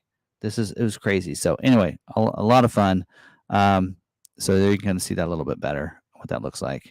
Probably better since the white background on my shirt. By the way, I was wearing my Maverick shirt that somebody that watches our channel had made and sent me, and there are other people that wanted these. So if you watch the live stream, contact me. But really cool. It actually says dig the offset is what it says up there in the corner. So I think we're staying in mini view because he has more stuff going on. I will make a post with those QR codes for you guys. yeah. All right. So that other one was Tuner Cartoons. So you can just go to their website. Yeah. Tuner Cartoons is what there's, and the other one was Petrol Vibes. Petrol Vibes. I'm assuming they have. Yep, that's their website. Petrolvibes.com. Anyway, all right. Here is just one shot of the Mavericks. I tried to get in. I took so many photos. I was going to throw in all the photos of all the Mavericks. There are 42 Mavericks that were there. 42, which is outstanding. You can kind of see them lined up here. This whole entire row is Maverick. Plus, it carried over into the other side. So it carried over into the Explorer row. About half the Explorer row was also Mavericks. So they had more than expected right there. So that was pretty cool. All right. And we did our live streams there as well, walkarounds. That was a lot of fun. So you can kind of see Kim over there on the right in this picture. She was taking a picture of us doing the video. So a couple people doing that. But it was a lot of fun getting to do walkarounds. So you kind of check those out because we covered a lot of different things on those that showed not only what people ordered, how long some people they actually purchased vehicles off of dealer lots. And then a lot of people that did order and waited a little bit. They were telling us what they put on their orders and what they didn't put on their orders, which is most importantly what I've been telling a lot of you guys out there to take those off your orders, that kind of thing. So anyway, and then here's just a photo of they gave out first, second, and third for Mavericks, and this is first and second. So the Tonka truck was first, and that's Christian's. The Maverick Hunter, that's his. He got second, and third place wasn't there. I think I got a picture. Okay, and there's a little bit close up of you can see his award there. And so this is pretty cool. I almost voted for this, and so Sarah and I were celebrity judges, and we could vote, and we both decided we're going to vote for Mavericks. So, and we just couldn't. I went back and forth. It probably took me 30 minutes trying to decide which one to choose. But the reason I didn't choose this one was because I figured he'd get first. He's done a lot of cool custom ads to this and has really made it look cool. Which he did get first for so he got first. The public. Yes. And then this is third. So he actually brought a Mustang. That's why we couldn't find his. So his had and I couldn't find a good picture of the side, but they have some custom black wheels he put on them. And then the grill is actually painted. So it's painted Area 51. Yeah. So he had it parked by all the other Mavericks, but he wasn't over there because he was with his Mustang. He was with his Mustang. So, but he did get a picture before he left, and he actually, I think, works at the show. Yes. Right. Which the owner of the show and the manager of the show both have Mavericks, and they said a lot of the employees that also help run the show also have Mavericks. Yeah, it was pretty cool. Let's see what else I got. So there is a close-up of the one. So that was my celebrity choice, was that one. So I did choose this as I'm kind of a lifted guy, so I looked at the lifted one. So that's a lifted FX4 EcoBoost. By the way, that is not a black appearance package because it is a 22, not a 23. which that's what I was kind of mostly impressed with, was that It looks like a black it looks appearance a black package. appearance package, because he did a good job. If you look, he redid these. Now again, watch his YouTube channel. He actually does a video on adding different graphics on the back, so to it, and then he added some different wheels. Those are 52 design, I think, or something like that. Mhm. I like that wheel. Yes. Pretty cool. But he also has this rack here in the back that you can store things. Again, watch our walk around video. He talks about it extensively in that Yes. video. Did some other cool things in there as well to that. But yeah, that's why I chose that one. And then this was Sarah's choice. Yep. So, and for some reason, I don't have a picture of, or wait, maybe I do. Yeah, there we go. There's a shot. So you can kind of see, were those 22s? Do you remember? Yes. So he has I believe 22-inch so. wheels on that. Yes. And it doesn't rub. So Nope. we did the walk around with them on this as well. Yeah. So it's lowered and with 22s on it, and pretty cool. He's done truck there. most of the work himself or with a buddy. Yeah. He is a mechanic at a Ford dealer. Yep. So he's done all of the work himself, and that's what I really liked, was that, you know, he's done it. Of course, he is a mechanic, but I really like that it was done by him. He's actually here. Oh, he said they are 19s. Right there. Oh, 19s. Okay. 19s. I thought somebody told me 22s. Yes. Oh, maybe that was a different one. 19. Still Yeah. pretty big. Mm-hmm. What's factory 17 or 18s? But Yep. They had a lifted, and then of course the regulars, and then a lowered, and then they said that one slammed. yeah. A lifted, a lowered, and a slammed. Yes, very much. So it was pretty cool. I mean, you got, and there was even like, we got to see all three ranges of the blues side by side Yeah. by side, like the Alto Alto blue blue. next to the Atlas next to the Velocity. Yes. So you got to see all three blues. So yeah, check out really, I had a lot of fun doing that. So do check out those 2 videos we did. We walked around the vehicles. A lot of cool changes, different things. My other pick that I really liked too was the trimmer that had the upgraded, that they put the graphics on it. So they took the trimmer graphic off, and it was a blue, and so they kind of brought in the blue with it. Yeah. They did a blue outline around the orange. Yeah, and I don't have a picture on here, but yes, that one was also very cool. And there are a bunch of them. There's a pinstriped one. It had the pinstriping on it, painted. Yes, there was one that had a little rifle with a. Oh no, that was one that was painted on, but no, there's the one with pinstriping with white and blue. Oh, and it was like, looks like this. Yeah, kind of like that, like your classic pinstriping. Yeah. And then at the back, it has like a little Easter egg. He has a alien abducting a cow. Yeah. So a lot of cool. We saw a lot of cool things and a lot of cool people. And that's what I say is, if you have an opportunity to go to like an auto or a show or a Cars and Coffee in your area, something like that, or a meetup, go. Yeah, I mean, you get to meet. There are a lot of cool people out there that are passionate about their vehicles, just like you are. Go hang out with them. We do Cars and Coffee here at the dealership because our town, Salina, didn't have a Cars and Coffee, so we. As long as McArthur, we just said, well, we'll start it then. We'll just start our Cars and Coffee for Salina. And so we did, so it's the first Saturday of every month from April through September, I think. And then we also have a big car show, Blacktop Classic here. And we're doing a Maverick meetup here. And so there's also Let's Sled in the area. Yeah, we do. That's amazing. So, get your vehicles out there, I mean, and some of those more classic car shows are starting to let in the newer models. I think Carlisle's scene is different because they allow all years.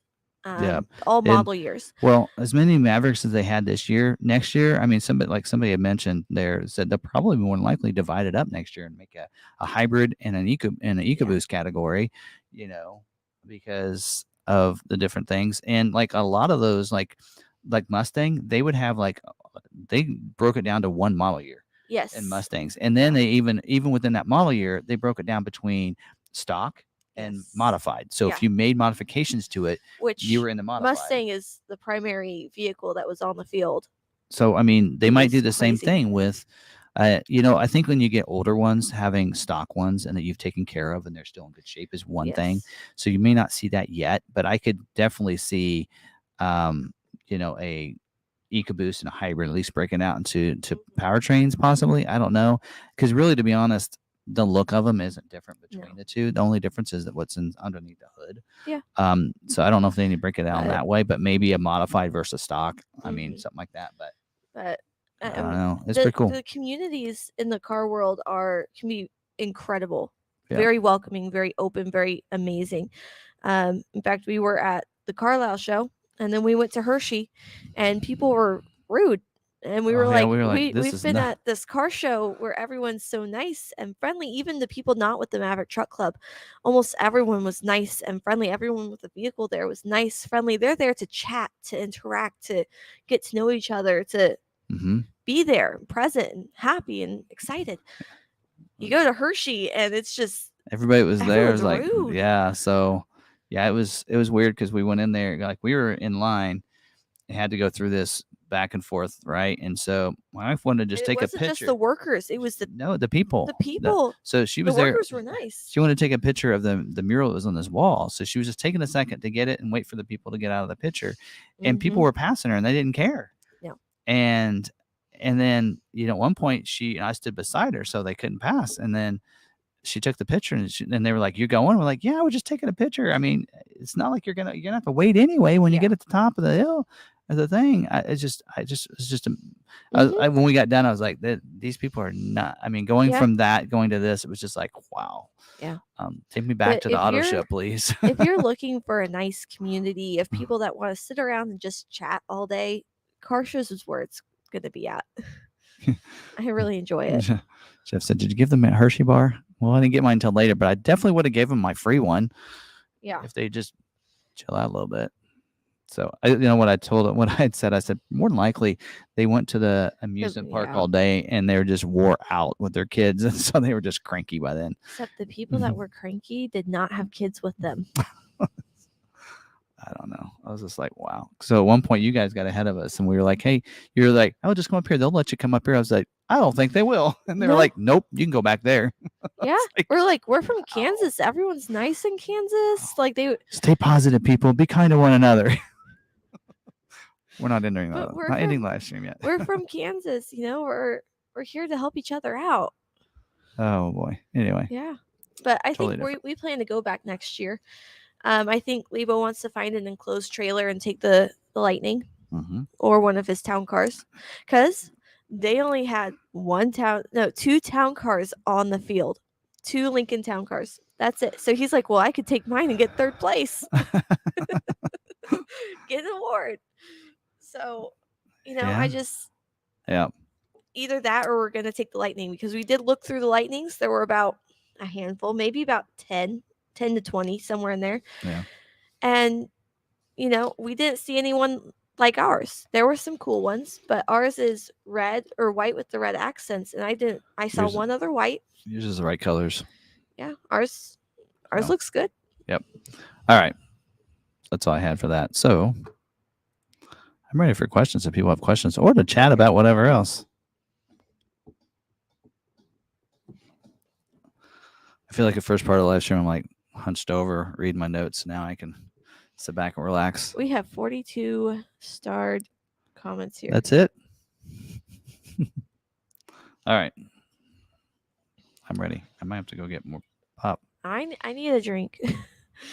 All right. Being in Florida, I didn't think that my heated seats were useful. I told my back until my back started to act up, and then they were a dream. We did not have heated seats in our Explorer, and we did not like it, because we drove to Kansas City in a Lincoln with massage seats. We took Yvonne's, my mother-in-law's Lincoln, and we got massage seats, and so 22 hours in a car without heated seats was awful. Yeah, it does help with your back if you have heated seat. That's the one thing I do like about the Bronco, being just a mid package. I get heated seat. Yep. So. All right. Greetings, Maverick lovers. Just an FYI, the site is not always accurate. I picked mine up a week later. The website said it was still being prepped for shipment. Also, on that note, Spexinator said that he did not get a single email for the second Maverick. It's at the dealer. They called him and he's like, I didn't get a single notification. Yeah, it's not always accurate. 100%. All right. Less than a week of Maverick ownership and already recall. I guess fortunate to get mine last week before the do not sell. Yeah. Mm-hmm. But yeah. Oh, someone asked me, and I want to make sure I'm correct in what I'm saying. If you have a recall that needs to be done, if you take it in for an oil change, are they going to hold your vehicle and not give it back to you if they cannot do the recall? No. They will let you I take it. don't. I've never heard of that happening. If they can't perform, like right now, they can't perform the recall. So I don't see Right. why they wouldn't give it back to you. Right. Most lots, It's a great service question. lots, don't have room to keep vehicles. Because okay, here's what they have to do. If they keep your vehicle, they got to give you a loaner.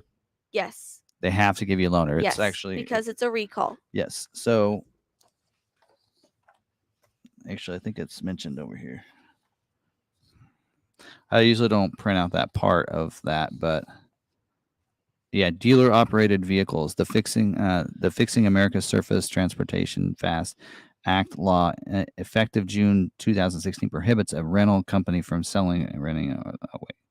Oh, that's something different. Sorry. Rental. Oh, here. Ford has not issued instructions to stop driving vehicles under this safety recall.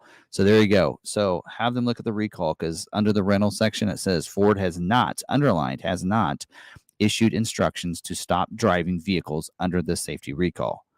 However, if a customer contacts your dealership requesting a rental loaner prior to recall remedy availability, please contact the SSC for further directions.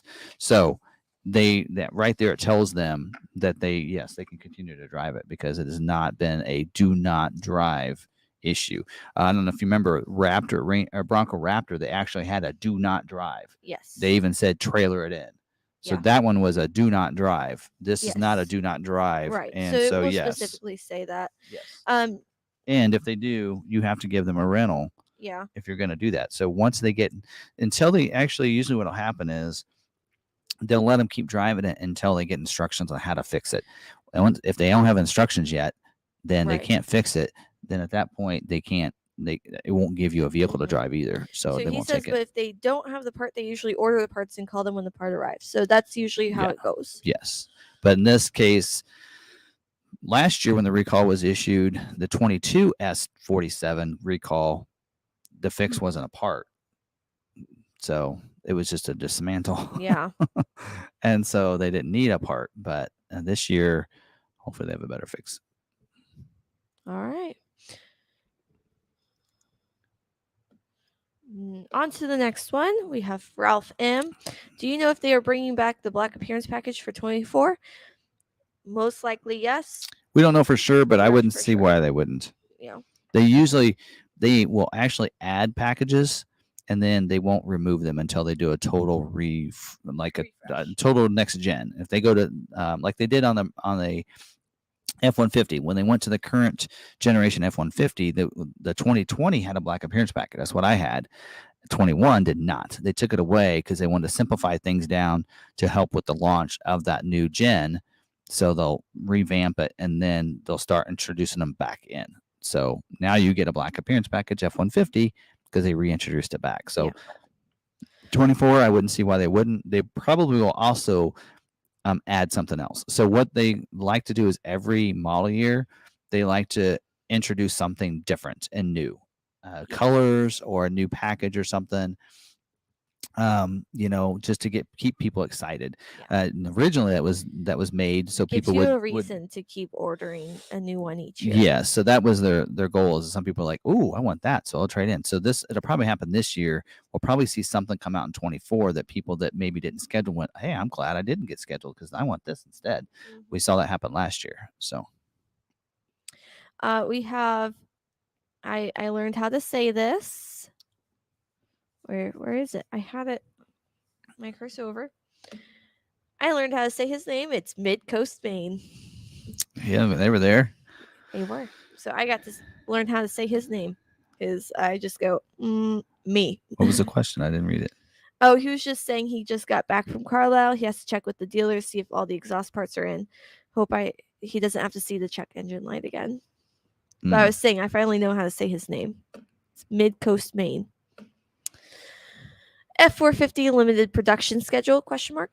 They're just like the others we mentioned. Right now, the limited is exhausted availability. So How pricey will my 10,000 oil change cost me? Depends on what model you're talking about. A regular one with regular okay, stuff, it's gonna so usually here. for instance, the reason that Ford gives you 42,000 Ford Pass Rewards points It's $200. is to cover 2 oil changes. So it's $210. It's supposed to cover 2 oil changes, but now the prices have gone up. Yes. I think most oil changes are like over $100, right? It's ridiculous. I don't know. Depends on the dealer. So you might have to check with them. Depends on the dealer. Depends on what you're driving. If it's a diesel, it's going to be a little bit different. If it's most models will be the Duty- same unless, like you said, unless it takes more oil or it's a diesel. Yeah. Then it's more. Yep. Check with every dealer is different. Yep. I ordered a 22 Maverick in December 21, was converted to 23 September 22. What do you think the chances of getting built in 23 not been scheduled? Is it a hybrid? Well, really depends. There's a lot of factors that go into that. One, the biggest thing is you need to talk to your dealer and find out when they put your order in. Did they put it in the first day, and what priority did they give you? Did they prioritize your order over new orders since yours didn't get built last year? That's some things to ask. The other thing is you have, if there's 2 parts of this, because it says it is a hybrid Lariat Lux, also means it's got Copilot. If you didn't have the Lux, I could say it can get scheduled sooner, but we even had somebody that has an order with us and was asking about when we could get it scheduled, and he's got Lux on his, and I'm like, oh, I hate for you to take it off, but I can almost guarantee if you take it off, it'll get scheduled because we had put his order in the first day. So all right. Oh, I saw a question. Okay, and on to our next one. How long does it take to build the Maverick? A few days. Well, we haven't actually technically it gets, we haven't been to that factory, but we watched Explorers get built, and I mean they get built in a day because technically they don't paint your vehicle, right? So they basically, when they're assembling your vehicle, they say, we need a red, blue, whatever, with a moonroof, without a moonroof, we need that. And then they start assembling it based on your configuration. Now, if it has to go to the mod shop because it needs some other stuff, then it's not a one-day build. Also, if they get partway through the build, because we saw they get through with the interior and then they move on, or half of it, then they move on to assembling the engine and doing some more undercarriage stuff. They sometimes get stopped at that halfway mark when the shift is ending. Yeah, depending on the shift. So with 3 shifts, they're running 24/7, so it should just get built in one day. Yeah. But we also have not seen that factory, how they're set up. Yeah. Or anything like that. I mean, if yours goes in there, let's say when there's 2 shifts, if yours goes, comes in towards the end of that shift, it won't be finished that day. Right. It'll then get finished the next day. But also, if something, while they're assembling it, if something flags when they plug it in and the wiring's not working right, then it'll get flagged. Well, when it gets flagged, then when it gets to the end, they'll continue to make that vehicle with that flaw. When it gets to the end, they give it to somebody else and see if that person can fix it. So it could take a little longer. And then if you need spray and liner, you need bed stuff put on, that goes to a mod shop where that stuff, but that's where some of you will see on yours, it says it's been sent to the body company. Yeah. That's what that is. They're putting on, the spray and liner in, the bed rails and system in there. They're putting the LED light in the back and the outlet, that kind of stuff.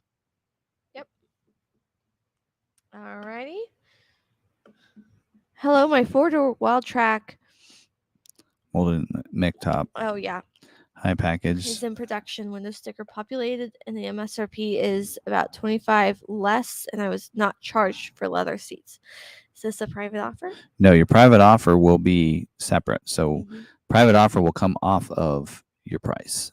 So what's the $25 less? Should be. Okay, so now your MSRP is $25 less. Window sticker populated, and the MSRP is about $25 less.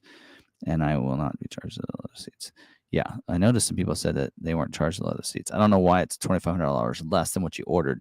You might double check. Well, make sure you order. They got everything you ordered. Yep.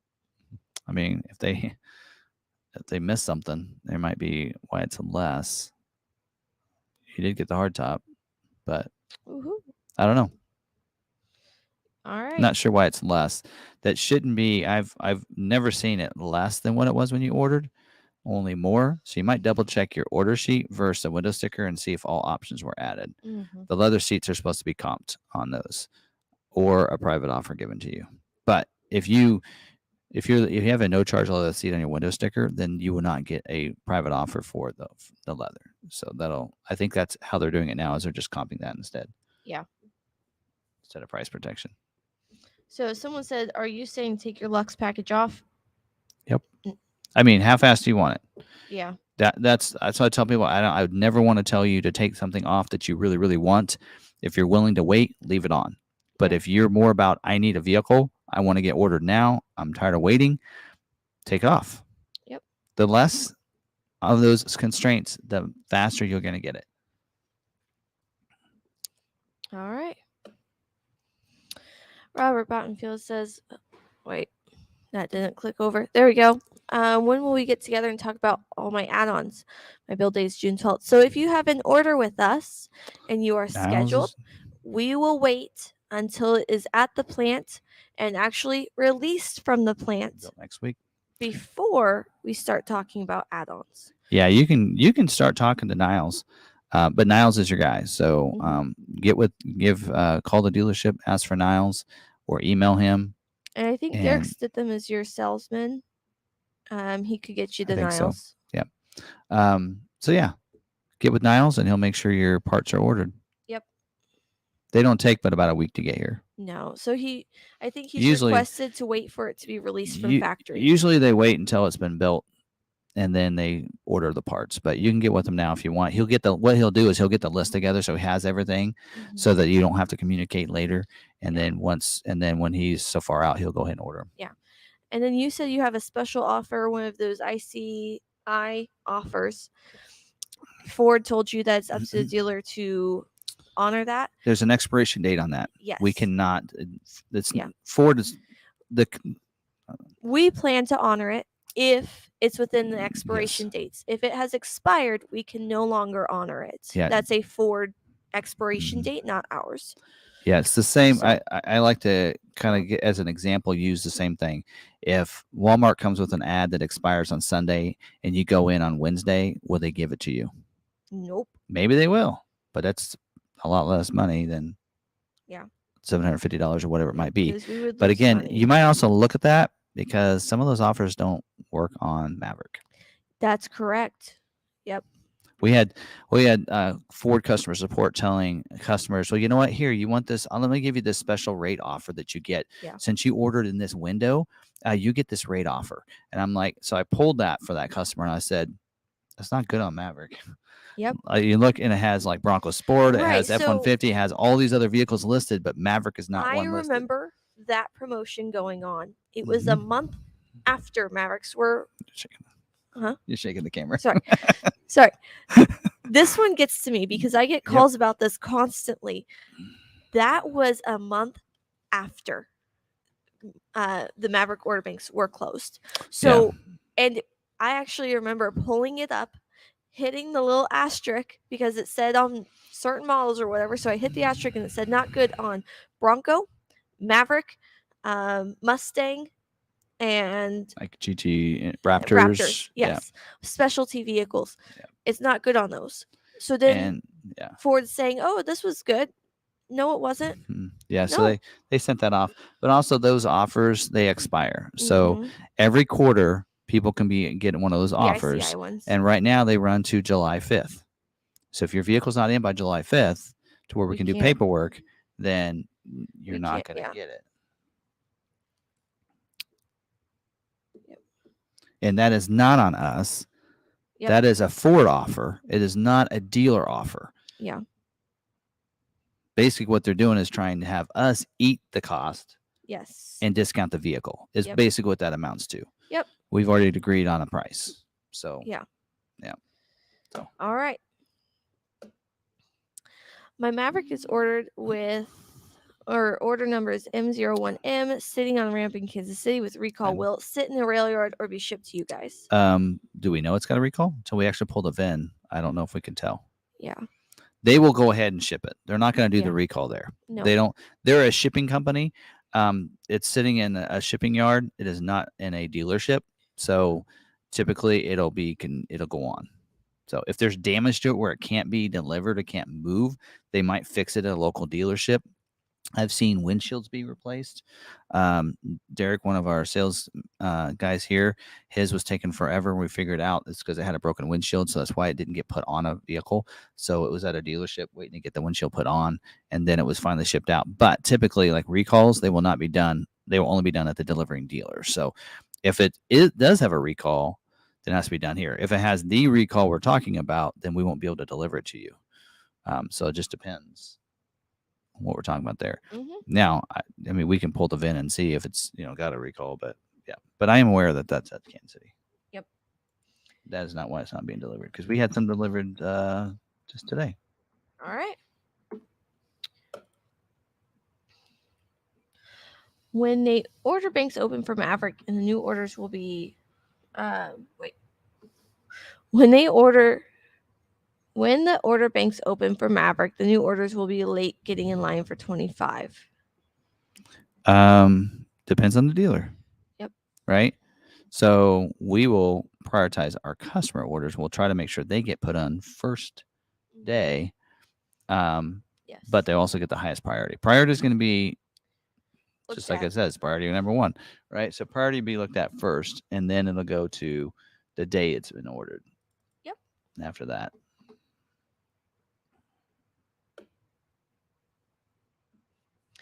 So, Tim, was Maverick trimmer demand less than you had thought? I think it was less than Ford had thought. Maverick demand. Oh, trimmer demand. Yeah. I think they thought they'd have a lot of people that were willing to go into that, but I'm not surprised by where it is, because I knew that so many people wanted a hybrid. Yes, the hybrid's where it's at for Maverick. This is a DIY vehicle. You can pretty much make it look like a trimmer, except without the orange accents. You can even add the orange accents if you wanted to. Yeah. For most people, it wasn't worth it to go up to the trimmer. So I was just curious. So I did pull his, and I don't see that there's a recall on it. It'll usually flag and give us a message. I don't see that you have a recall on your Maverick. So because I just pulled your VIN. So because the recall, again, a recall doesn't mean it affects every vehicle. No. Your vehicle may not be covered on that, and you can still take delivery of your vehicle. Yeah. And they might also be waiting, knowing that those customers want to make sure they get their vehicles, and maybe they're letting them, Well, and they know that. So with the recall being done, when they're building them, they aren't all getting built the same day. So the recall probably affected this day through this day, and yours got built on like the day before or the day after, and so yours wouldn't be affected. It does say do not demonstrate or deliver any in stock. What I love is, hey, customers can still drive theirs, but heaven forbid that one comes in and we can't let them have it. That still does not make sense. I just think that's wrong. We're frustrated just as much because for us, if we can't deliver a vehicle, we don't sell a vehicle. Yep. So you want it just as bad as we want to sell it to you. All right. Next. Alrighty. If I ask my dealer how many allocations they have, they should have an answer for me. End of week? ? No. Your dealer also may not answer. Not all dealers will actually tell you like we will. Most sales guys here even don't know that number. There are several of our managers that don't know that number. It's just whoever's curious to ask will tell. But you can ask your dealer. We think we'll know that by the end of the week, but by next Monday at the latest, I would think. So, but again, your dealer may not disclose that. Yeah. When's the latest you need to know for drop ship to a local dealer versus pickup at McArthur? Before it is scheduled. Yes. Before it is scheduled for a build date. Yeah. But we can also ship it from here to you instead of you coming to pick up. Yes, we needed that needs to be, for one, we have to contact the dealership. We need to make sure that dealership is okay with doing that. Yeah. Find out how much it's going to cost. There's a lot of things that need to go into that before. We can't just say, oh, you know what, just drop it there. That dealer may not be accepting of doing a drop shipped. Or they might charge you, like Hawaii dealers will charge you $1,800 to get a drop ship delivered. Yes, that has to be done before your order gets scheduled. So if you're not scheduled, now's the time to get that set up if you want to. We've had some really bad situations. We don't like to do it at all because we've had probably more bad issues happen with dealers than good. Yeah. There's a reason why you're not ordering from your local dealer. So why have it drop shipped to that same dealer? We was offered a lariat trimmer that someone turned down. I turned it down too. Sounds weird, but they were having trouble selling it. Yep, it's an EcoBeast. Well, they were probably, for one, either selling it, trying to sell it for too much money, or again for two. I think about lariat trimmer. You're probably what, $38,000? Is that a good guess? Yeah, somewhere around there. Especially if it had the Lux package, because I was Copilot, Plus our package. XLT was going to be in the 32, 33 range. Yeah, so you're probably 38. Most people want a hybrid that's 25 to 30. Yes. So I mean, EcoBeast has a hard time selling just plain EcoBeast. That's cheaper than that, and so then go up to a trimmer, you're going to have harder time because most people want the hybrid. Yeah, we had an EcoBeast come available today. So our hybrids still are bringing 75. We've been at this price point for a long time. So we price our vehicles according to what they can sell and how quickly they can sell. So we've been pricing our hybrids at $7,500 over MSRP, if we even get one. We haven't had one become available in 6 months, 9 months. I mean, we haven't had, everybody that's ordered a hybrid has taken their hybrid. We have very rarely had one even become available. But when we do, when we price at $7,500, it sells within an hour. It's sold. But an EcoBeast, I think we're about $3,000 over, and it'll usually take a couple days or even a week for it to sell. Trimmer is actually about the same way, about $3,000 over, and it's still, I mean, sometimes we even have to go down to MSRP on those. Just depends on how much equipment, especially when you go with Lariat EcoBeast. So, all right. When I order a 24 Maverick from McArthur, also wants to know if they ship to Tucson. We do ship to Tucson. We ship all over the country. We've even shipped to Hawaii. Not out of the country, but in the country. We shipped to Hawaii. It was actually not that much cheaper than a drop ship. And we'd have to deal with the dealership there. Dan Brock says, any guidance on Super Duty? Yeah, he's got an order with us. I can't tell you. I don't understand why it's not scheduled yet. Yeah, I mean, I don't know. Might be like Maverick. They just have too many orders and they can't schedule them. Yeah. I mean, I know you have Lariat with the Lariat Ultimate package, but you don't have that much else other than that. I mean, even had you take some things off that would hold it up, but other than that fifth wheel prep package, taking that off, but I know you need it. I think that's the only thing we have left. I guess we could do a aftermarket fifth wheel if you need a fifth wheel, or if you need a gooseneck, we can do that aftermarket.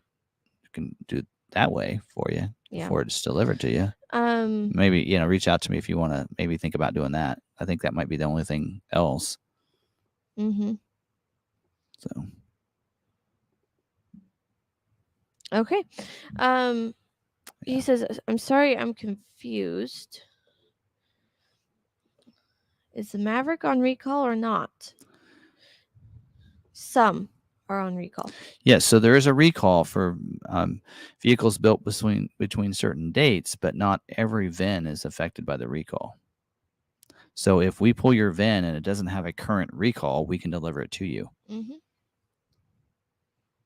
So it may be the point that, again, this is an advanced dealer notice. So somebody posted this on social media. And, of course, we cover advanced notices with you guys every Tuesday here. Somebody posted this last Wednesday out there, and that's an advanced dealer notice. So they give this notice to dealers so the service departments can be available and be ready. So they're aware of this being an issue. Once there's a fix, then they give the dealers the fix. Here is the fix to it, and then they tell in that bulletin as well when letters are going to go out to owners, that kind of thing. So maybe this is so early, advanced notice. Maybe it's so early that even it's not even showing up any VINs as being on the recall. That's a possibility as well. So we might hopefully, and I kind of actually hope it's that situation, because I'd rather deliver those customers that got built between those time frames and then have them get the recall taken care of later, so that way they can still get their vehicle. Because again, this is only certain situations. It's pretty rare. It has to have an engine failure for the fire to start and such and be initiated. So it's not something that's going to happen, on a lot of vehicles. So I mean, yeah, there you go. All right. All right. Hi, Sarah. I wanted to tell you that your kids were very good while at the Maverick Truck Club. Tim was also watching and didn't want the older one to drink coffee. Yes. He is already a hurricane without the coffee. Might slow him down. It might have. I tried changing my Bronco Badlands color from Area 51 to red. Schedule for production is June 20th. Maybe too late. It's probably too late at this point. I think Bronco works out a few more weeks than some of the other models. Once it gets a build day, so first it'll get scheduled for the week of, so scheduled to the week. Once it gets a day, usually it's too late at that point. Mm-hmm. I saw a Maverick Truck Club that 244 Mavericks total were at priority 99 as of June 5th. That's good. Oh, that's what I was gonna look up, because I do have that. That's actually a pretty low number. When you think about how many orders there are in there, that's a pretty darn good low number. So I have a question. Will a Shadow Black Mustang GT with the Night Pony package be delayed, even though technically it doesn't include the black roof? All right.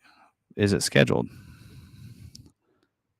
It does have a black. The Night Pony package, I believe, does have the black roof. That's part of the package. Okay. Right? Well, because it's Shadow Black. Yes. Well, it's more likely to get scheduled, probably, because if it's needing a black roof as a problem, if it's a black, it's more likely to get scheduled. He then asks, are only EcoBoost Mustangs being scheduled / built right now? No. We're supposed to get our 24s within this month. Oh. We looked at delivery dates, and we're supposed to get like 4 2024s this month. So, question. That'd be cool. On that note, that I may have just lost. I'm sorry, guys. My train of thought got flipped. So the number is 214, but I didn't tell you that. Of Mavericks imparting it tonight. Only 0.5%.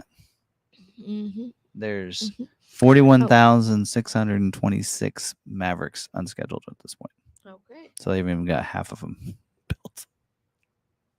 Sorry, it's not funny. So with Mustang, they took 18 months worth of orders. You can still order a Mustang. So you can still order. Yeah. Okay. Because it might take a minute to schedule, right? Depending on how many orders your dealer has. Okay. And like right now, the Dark Horse aren't scheduling. Right. And right now there's some constraints. Yeah. I know if it's like an EcoBoost, they're having issues with EcoBoost 100 days too right now. And there for a while they were having issues with those that weren't premium packages too. Yep. Any changes to 24 Maverick? We don't know yet. We won't know until they announce it, and they haven't come out with any confirmations yet. Mm-mm. Alrighty. Can you expand on what the Lux package for stock ordering / alteration means for Bronco, please? I thought Lux was a huge constraint. It is. But why? Can you expand on what the Lux package for stock ordering or alterations means? Stock ordering, you can order a Lux package, but for stock, but retail orders are always going to be looked at first.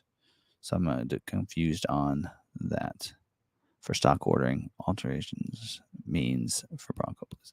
Yeah, I haven't heard that phrasing, but maybe it's just the way it's worded. But Lux is a constraint, huge constraint. I think it depends. The constraint on that isn't any more constrained than the Sasquatch package. They're about the same. But if you have both of them, that's what's going to hurt your order, especially if you have the hard top too. Let's look at Bronco. Bronco. How many unscheduled Broncos? Actually, it says 20,000.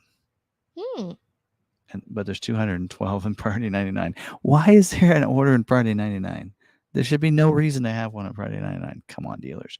All right. I was just about to say dealers. Sasquatch is 40% and Lux is 40%. Of that, there's 50% of the orders have Sasquatch and 46% of the orders have Lux package. So like if you have, if you're somebody that has a hard top, 4-door hard top with Lux, and also you have the Sasquatch, those are three strikes against you. But let's say you have a hard top and just Sasquatch. Well, now you only have to get 2 of the 3 to schedule. So again, the less of those, the better, right? All right. Michael Krause says, I just want to get my platinum trimmer Super Duty scheduled. I'm going on 18 months with nothing to show for it, but Ford giving me a runaround and their stupid John Deere letters, blah, blah, supply chains. Well, yeah. You might check your order out over. Platinum takes, platinum trimmers. Oh, let's look at Super Duty. Why we got this up here. Trimmers are being built at a 10% capacity. Okay. 11% of the orders are trimmer. So they're over capacity. So they have more orders than what they can build this year with the trimmer package on there. If you add platinum on top of that, platinum production is only 5%. So out of 100 vehicles built, only 5 out of 100 will be platinum, and only 10 out of 100 will be trimmer. So if you have platinum and trimmer, that's going to make it harder, if that makes sense. Okay. But your dealer should have prioritized your order. But even at that, we know platinums couldn't start being built until what? Or scheduled even until April. So. All right. William Fund says, I won the backpack full of goodies you folks donated, and we want to thank you. Great meeting both of you. Can you send us a picture? Yeah, that'd be awesome. Ashley would love that for our Facebook page. So please send us a picture in the email here. That's awesome. Ford Video Guy. Yeah. Send me an email. Ford Video Guy, because I got too many emails already right now. I'm way behind. I actually worked on emails one night. I did too. I was sitting in bed. I was caught up until like Friday. I'm a little behind. All right, John Ashton, I did not miss your super chat. Thank you so much for the donation. Appreciate it. Welcome to the 12 I was months. going on and on one of my rants when that came up. I saw it. I kept it started.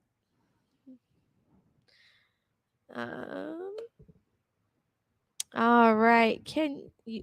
We will post links of the cartoon company and the silhouette for you guys that want it.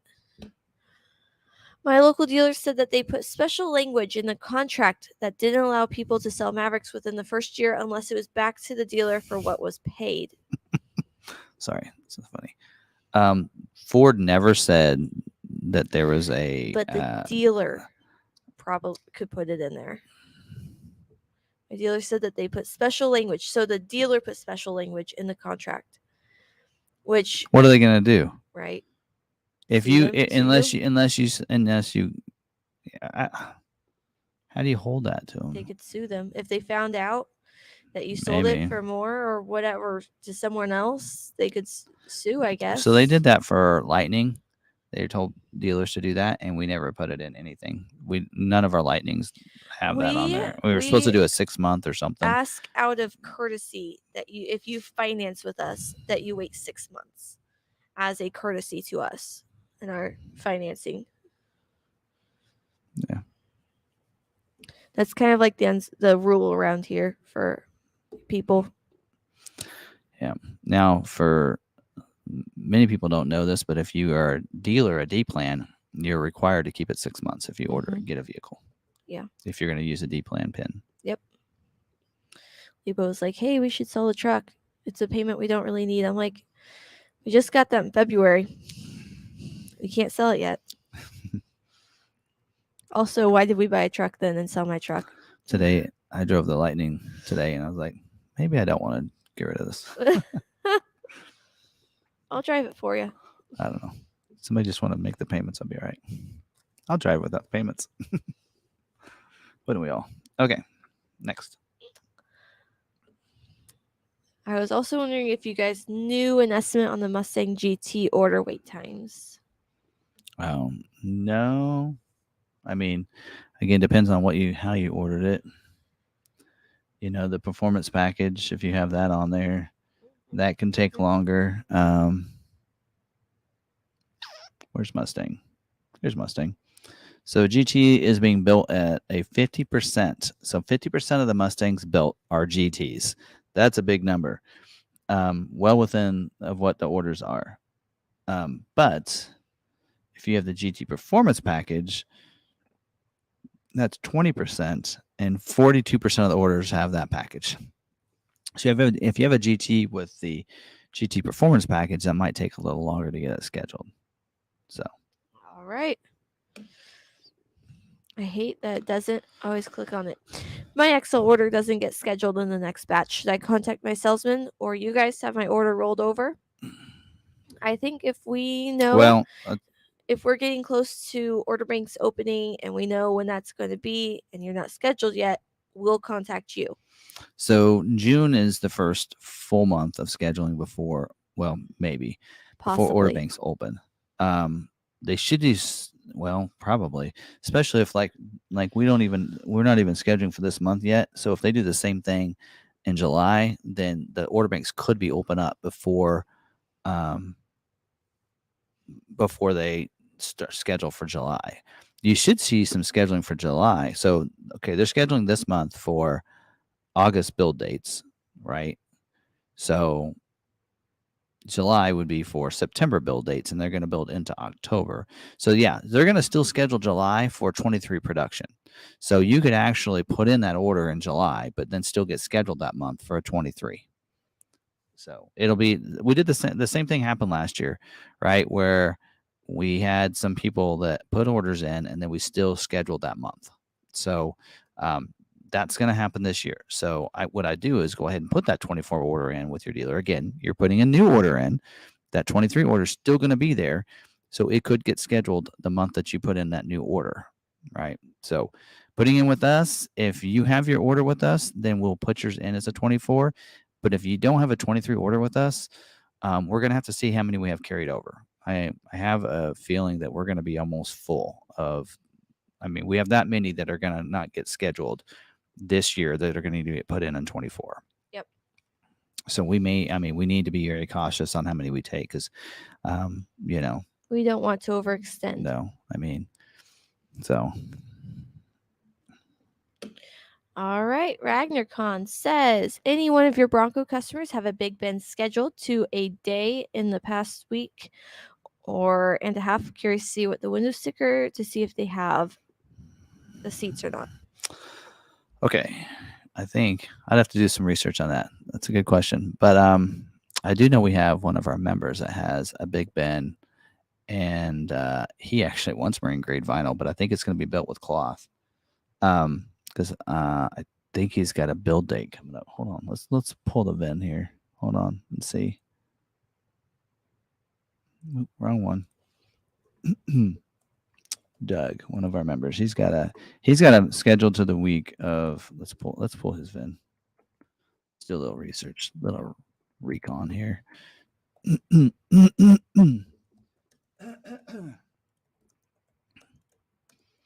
Let's see if we can pull a window sticker on it yet. Man.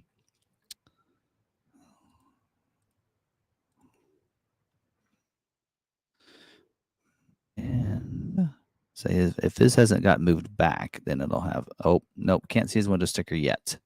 So he must have gotten moved back. So let's look on Webdo.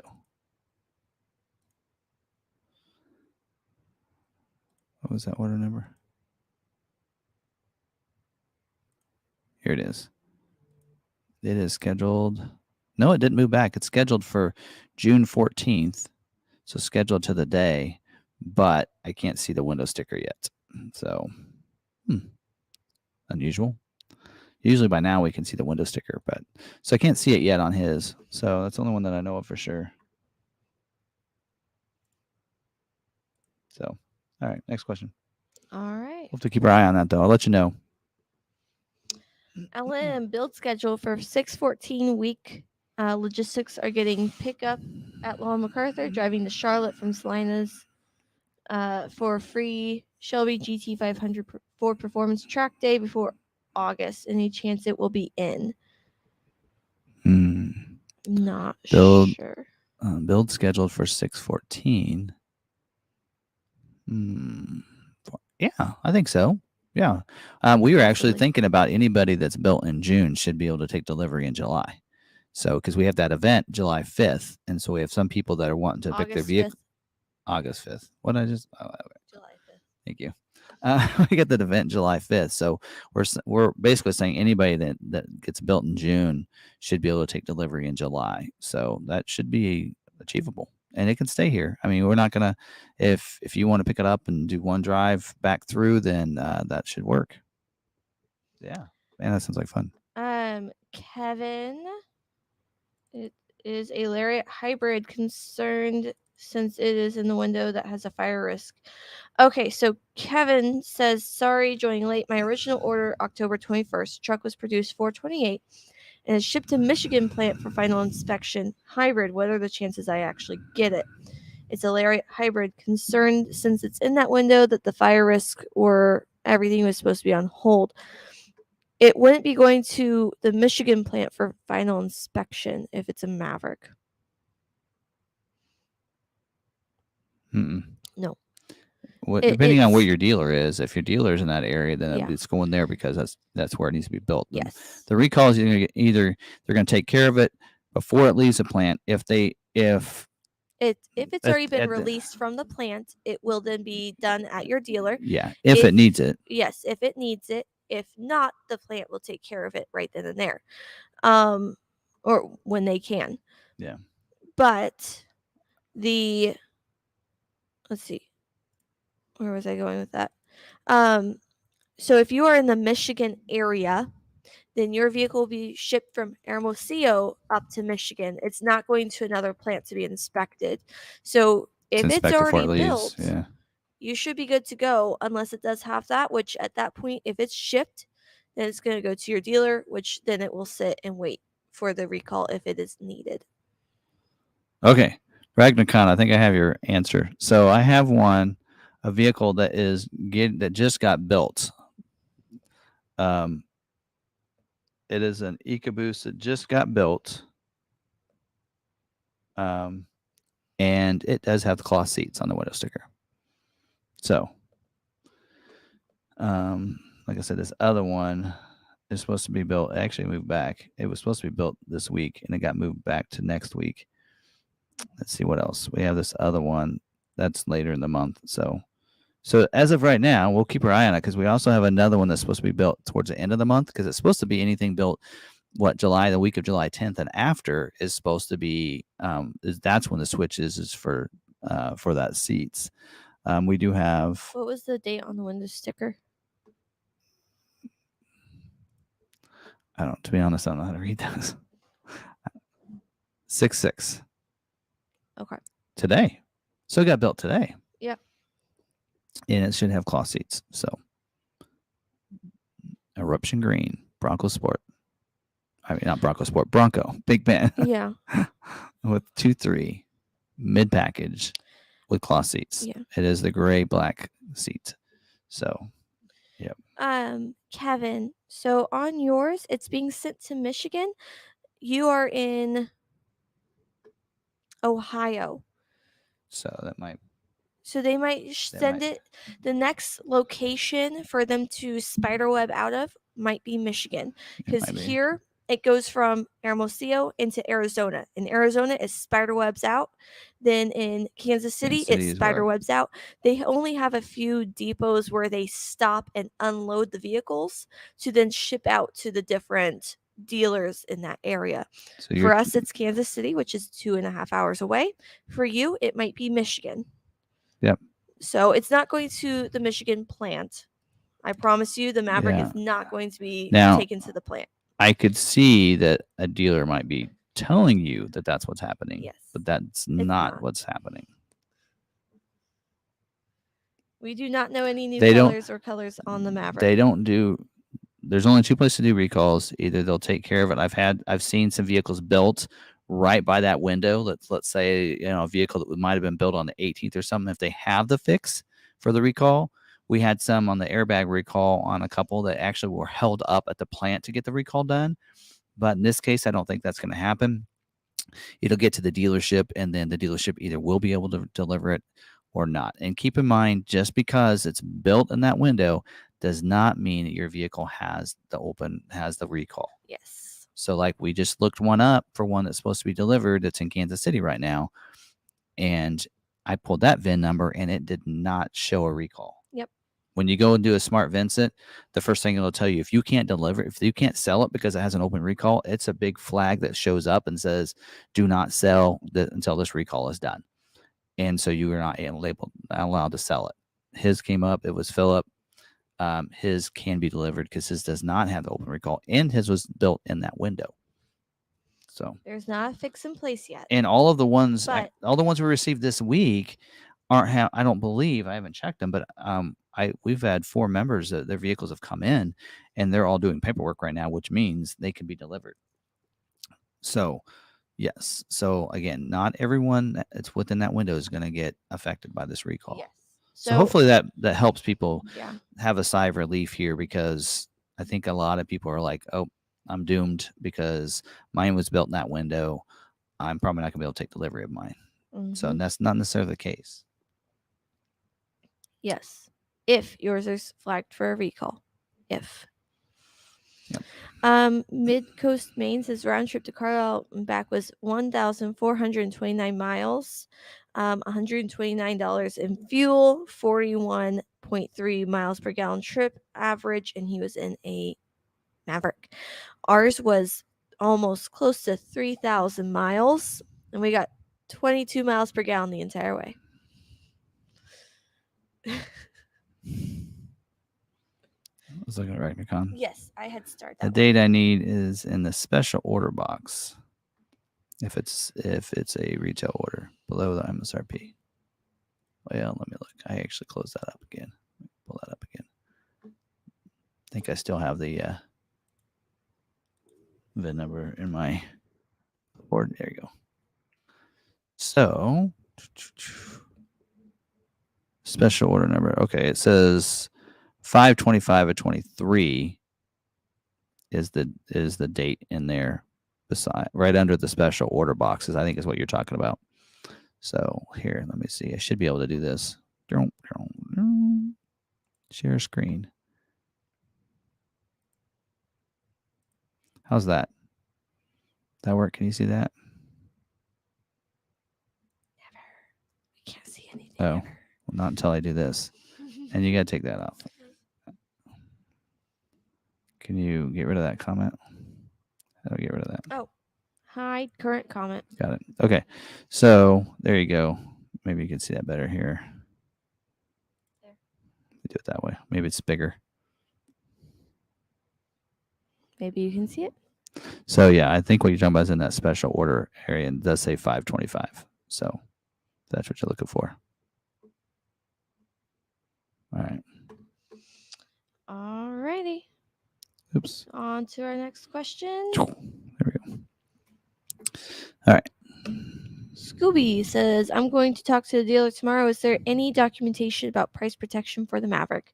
I ordered it in October 21 Yes, you should be price protected to what it was when you ordered. in September Yes. with a private offer for the rollover. But October of 21. if you Oh, they ordered in October. Okay. Yes, you should They have. rolled over. Now, your dealer's going to have to fight for that probably because some of those are not showing up, and the Mhm. dealer's going to have to contact their sales and inventory specialist to get that for you. But Yes. otherwise, then it should be available.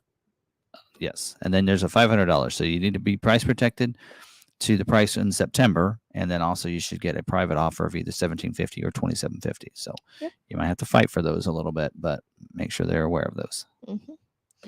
All right. Can you give me the sales rep I need to talk to? I will let Derek said them Derek Sitham and Niles know. and Niles. And you can call the dealership at 785-823-2237 and ask for Niles or Derek, and they will get you set on your way. I get it started tonight. Niles LMP at gmail.com. Show that one. I should put, oh, yeah. There you go. Kevin, is there any way to set my Explorer to eco mode by default? The only way I can think of would be with a Forescan. Forescan. Yeah, they were doing that at the Maverick at the meetup Yes, there. but They were you doing can't. that with Otherwise, that. you can't reprogram it. To And do that. Mavsim Yes. had programmed it in, Mavsim. not using Forescan, I Mhm. think. So Check Maverick Truck Club. It's not. I know you have an Explorer, but they might be able to give you the thought process into how to do that on the what Explorer. I do like is like my Bronco allows me, if I was in eco mode when I shut the vehicle off, when I turn it on the next time, it asks me, do I want to go back in that mode? And I just hit the okay. I like that. I do not like that my C-Max has it. I hate eco mode because it drags me down, and I absolutely hate that feeling. In a hybrid, yes. In a hybrid. It'll be different. It'll feel different. Levo turns it on because he gets really good gas mileage with it. So when I get into C-Max, it's turned on automatically, and I absolutely hate it because I'm like, what is going on? Am I in low? Nope. Eco mode is on. But I did find out we've owned the C-Max since 2017. Don't know how many years that is. What? 5, 6 years? 6 years? And when you pull into a drive-through, it beeps at you because it has the parking sensors, and so you're getting close to the wall, and so it starts beeping at you. There's a button to turn that off. I just found that a month ago. So if you have a C-Max, it has a sensor button to turn that parking sensor off, so you're not beeping your way through the food line. Yep. All right. We took care of that one. Looks like 15% capacity for XL with 32% XL orders. So over 1 and 2 orders won't get built. XLT is showing 30% capacity with only 25% orders. So would switching to my XL to XLT help my odds? Yes. Will that change? Someone said check with your dealer to see if your priority code would change. It would only change if they change it. Yes. So when you make that change over to that, it'll automatically change that to 19, but then just have your dealer change it back to 10 or whatever is at, right? So that's just a quick little fix. But one of the things, typically when you change your trim or you change your body code, that it'll reset your receipt date. But one thing that we've noticed on some of the orders that we've had scheduled, we've seen people make that change like months after September. Like, I don't know, we had one that was like November, and it got scheduled because it still tagged it as being ordered on the 16th. So it shouldn't change the actual order date. Ford knows when that date is. So making that change should actually be a good thing for you. I would go XLT. I'd go XLT with nothing else on it, and that'll get scheduled pretty quick, probably. I don't pay enough taxes to take advantage of the EV tax credit. Have you heard about how the dealer can use the credit in 24? Oh, yeah, I have. Supposedly, they're supposed to allow us to be able to reduce the price for the tax credit, which is a good thing because, yes, like you said, if you don't pay over $37.50 in taxes, you don't get the tax credit. So you actually have to owe the government more than the tax credit, or you don't receive it at all. Once we can do that, then that's going to be a good thing. So I don't know exactly how that's going to work. Because we wouldn't qualify for it, and so that would. I like it. Yep. I like it. So Yeah. All right. Any member videos planned for this week? We have the member live on Friday and Yep. the walk lot on Saturday. We're back to our regular programming Yeah. for a while, probably for the whole month of June. I don't think we have anything else planned. I was going to go to I have VidCon, a but that didn't vacation happen. Friday at the end of June. Oh, At the end, the very last weekend, 30th. we're going to a baseball game for Levo's birthday. All right. Tim and Sarah, my Maverick hybrid was built March 6th, 23 and delivered April 26th. I checked in recalls with my serial number and am not on the recall. So not all in the window are being recalled. Either that or they don't have it set up yet. So I think people are looking theirs up now, and I don't think, and it could be the possibility of this is a very advanced notice of this, and they don't have all the VINs in there yet. I don't know. Well, they would, or else they wouldn't know the number. It's true. Okay. So yes, again. Okay. So what I said earlier, because sometimes I second guess myself. So well, maybe I'm wrong on that, but yeah, that one, I think I'm right there. So not everybody's gonna be affected by that. All right. That was our last question. Did we miss anyone? Mm-mm. During the Q&A, it kind of gets dicey. Mark said VW gives a $71 tax credit on the ID4, and the people buy out the lease right away.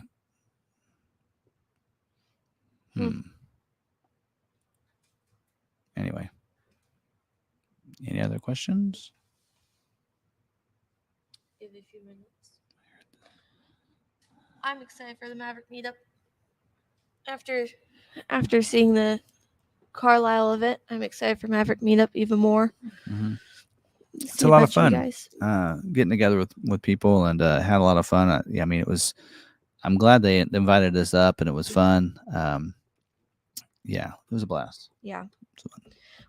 And now I think it's going to be a yearly thing for us to drive up there, show one of our vehicles, and be there. Although, KDEB Kim had said that Carlisle does a truck show. So they do the Fords. They also have truck. So they were thinking that might be a better fit for the group because it's more laid back. It's smaller. And so they do the judging up on the hill. So all of the vehicles that get judged are up on the hill, which is where the Maverick section was. Anyone that does not plan to enter for judging can be down below near the grandstand. It's more lax. They allow more pop-ups. They allow more parking at the tents as a group. It's a lot more lax. So she said that might be better for the Maverick Truck Club group. And I was like, well, that might work for us because we have a Lightning, which is a truck. So we could bring our F-150 and then bring our 01 Lightning with us and have both entered in the truck show if we have the F-150. We'll see what he wants to do with that. Yeah, just look at some of the comments here. All right. Got a couple I starred in there. So Ragnarcon said, I think Ford sneaked it a Bronco price increase. That Big Ben has a base price of $41.80 and current pricing is $38,880.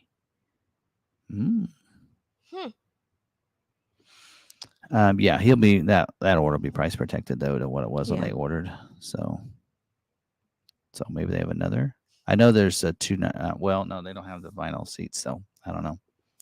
So yeah, that one probably was. In fact, was that one of our? That might have been one of our ones before March orders. So I'm looking. Actually, it was.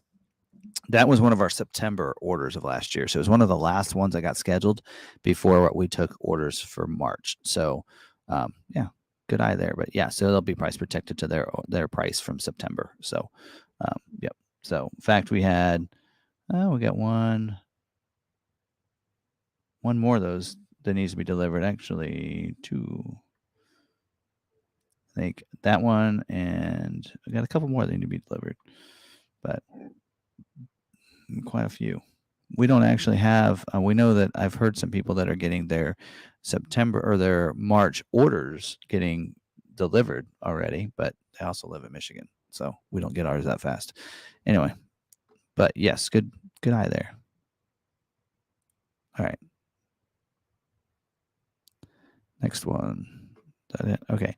I got a notification that I have a 7/10 build date for my 23 hybrid Maverick Lariat. I'm in Florida, and I know you guys can do delivery to a local dealer, but what about trade-ins? I own a 23 Mav, 22 Mav. So yeah, the trade-in makes it difficult. What we recommend is, Carvana, CarMax, all those places, is to go in there, wait for ours to be delivered to you, go in there and purchase theirs, or have them buy yours, because that seems to be, their pricing is just as good as ours on trade-in. So I know a lot of people that are getting vehicles from us. That's what they're doing, is they're going and getting that from like someplace like that, where they're just buying their vehicle from them, and then instead of trading it into us. Otherwise, what other people are doing, I know Ridgeview did this, is they drove their trade-in up to us and then drove ours back to them, and that's a long trip, but you can do that as well. So yeah. And then so instead of, I thought at first, I thought that was you were gonna ask about drop ship, but all right. Are you guys still not coming to LA? Are we still not coming to LA? I think we plan to. When is that? I think that's in November, December. I don't know when the dates are, if they've set those dates yet or not. We're gonna be going. Okay. I know I'm going to SEMA. I'm going to SEMA. Have you submitted your request for me? No. You better do that. Put that on your schedule to do tomorrow.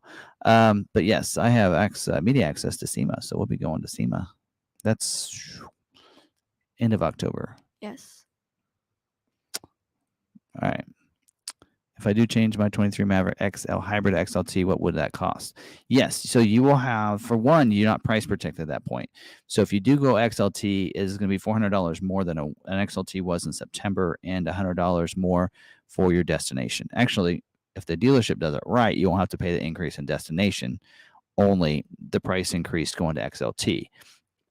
That's what should happen. So yes, you would have to pay what the current price is of the XLT. So yes, it will cost you more to do that. So it's a bad thing about that. You need to share the schedule with me if you have one. Oh. All right. Let's see. Trace says, "How about mine? Not a question. Just wanted to point out for you for Bronco, if they didn't say scheduling, they're not scheduling this week." I don't know if that's what you were saying. Oh wait, here. Wanted Everglades, but Ford wanted to be weird. Oh, he has a Badlands. Yeah, and I think Everglades will be back next year. So, will we consider doing order a Maverick 101 prior to July 17th for those of us new to this? So, check out my videos on the 23 Maverick. I did complete guide videos, is what I call them. So it's under a Maverick playlist, where I go through what's included in the XL, and each of the different trims. You've got XL, XLT, Lariat, what's standard, also what's included in the different packages. So watch those videos. It's a good starting point. You can look at that and go, okay, this is what I want. And then what'll happen when 24 order banks come out is I will do a video that says what's different from 24 and 23. So then you can go, okay, well, I watched the XLT and I want this, but now for this year, there's a change to this package, or this package is now available.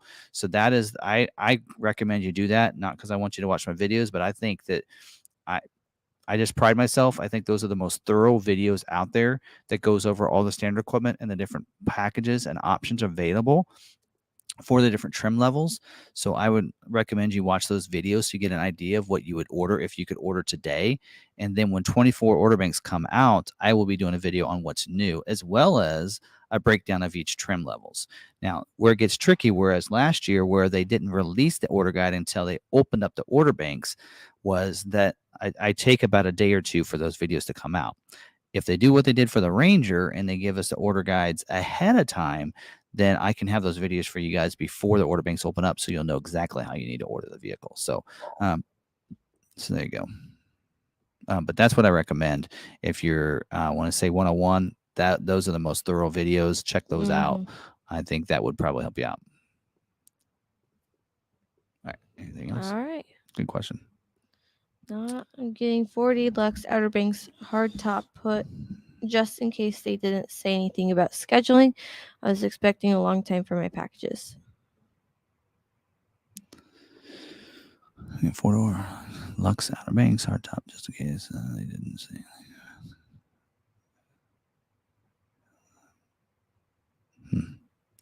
Yeah. So again, less is more. So you don't have Sasquatch. That probably helped your order get scheduled. So really, there's a lot that has to go into. Some people are like, okay, well, mine scheduled real fast. Well, somebody might have that same order in another dealership, and it doesn't schedule that fast. So, yeah. So really depends on what is at that dealership and the order that's at that dealership than it is anything else. So if you don't have a lot of other people with that same order, or you just have hardtop and Lux, you don't have Sasquatch, that helps your orders because it's only 2 constraints versus 3 or 4 constraints, right? So yeah, we noticed that too. Let's see, this last month. Okay, so we actually we were told by Ford, but we could only, when the order banks opened up for in March, that we were only going to get 3 2-doors. We've are now been scheduled for our 3rd 2-door. So does that mean that we won't get any more 2-doors the rest of this model year?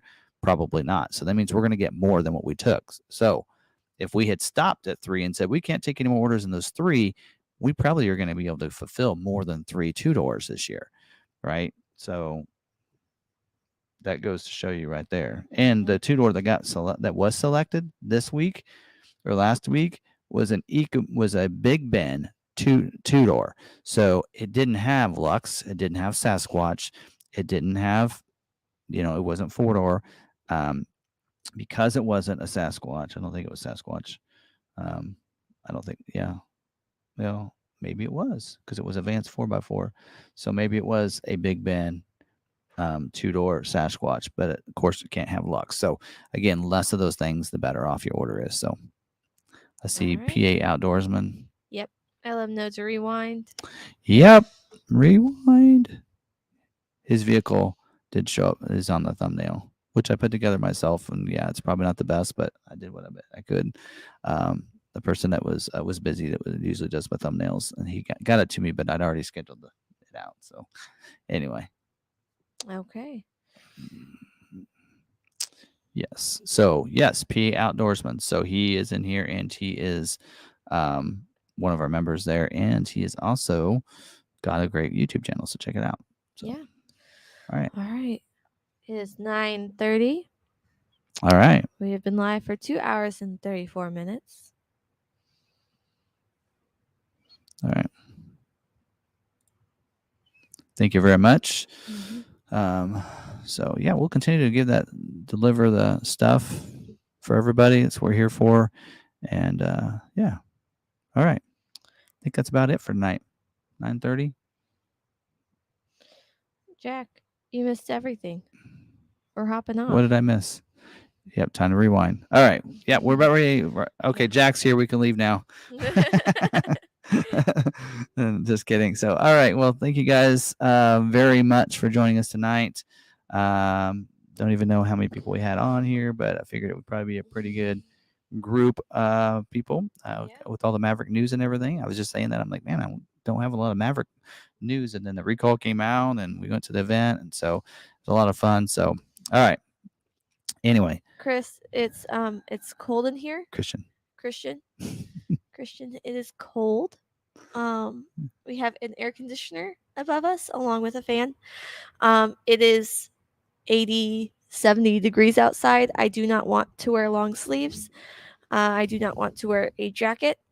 So when I am in here with the very cold air conditioning, I wear a blanket.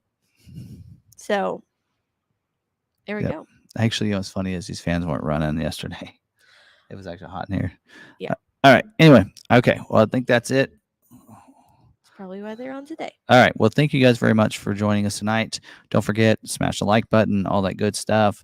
If you're new, hopefully you enjoyed the content. Hit our subscribe button as well and notification bell.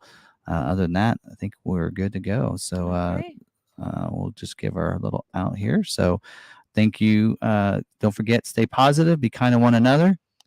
And be kind to yourselves. We'll see you guys later.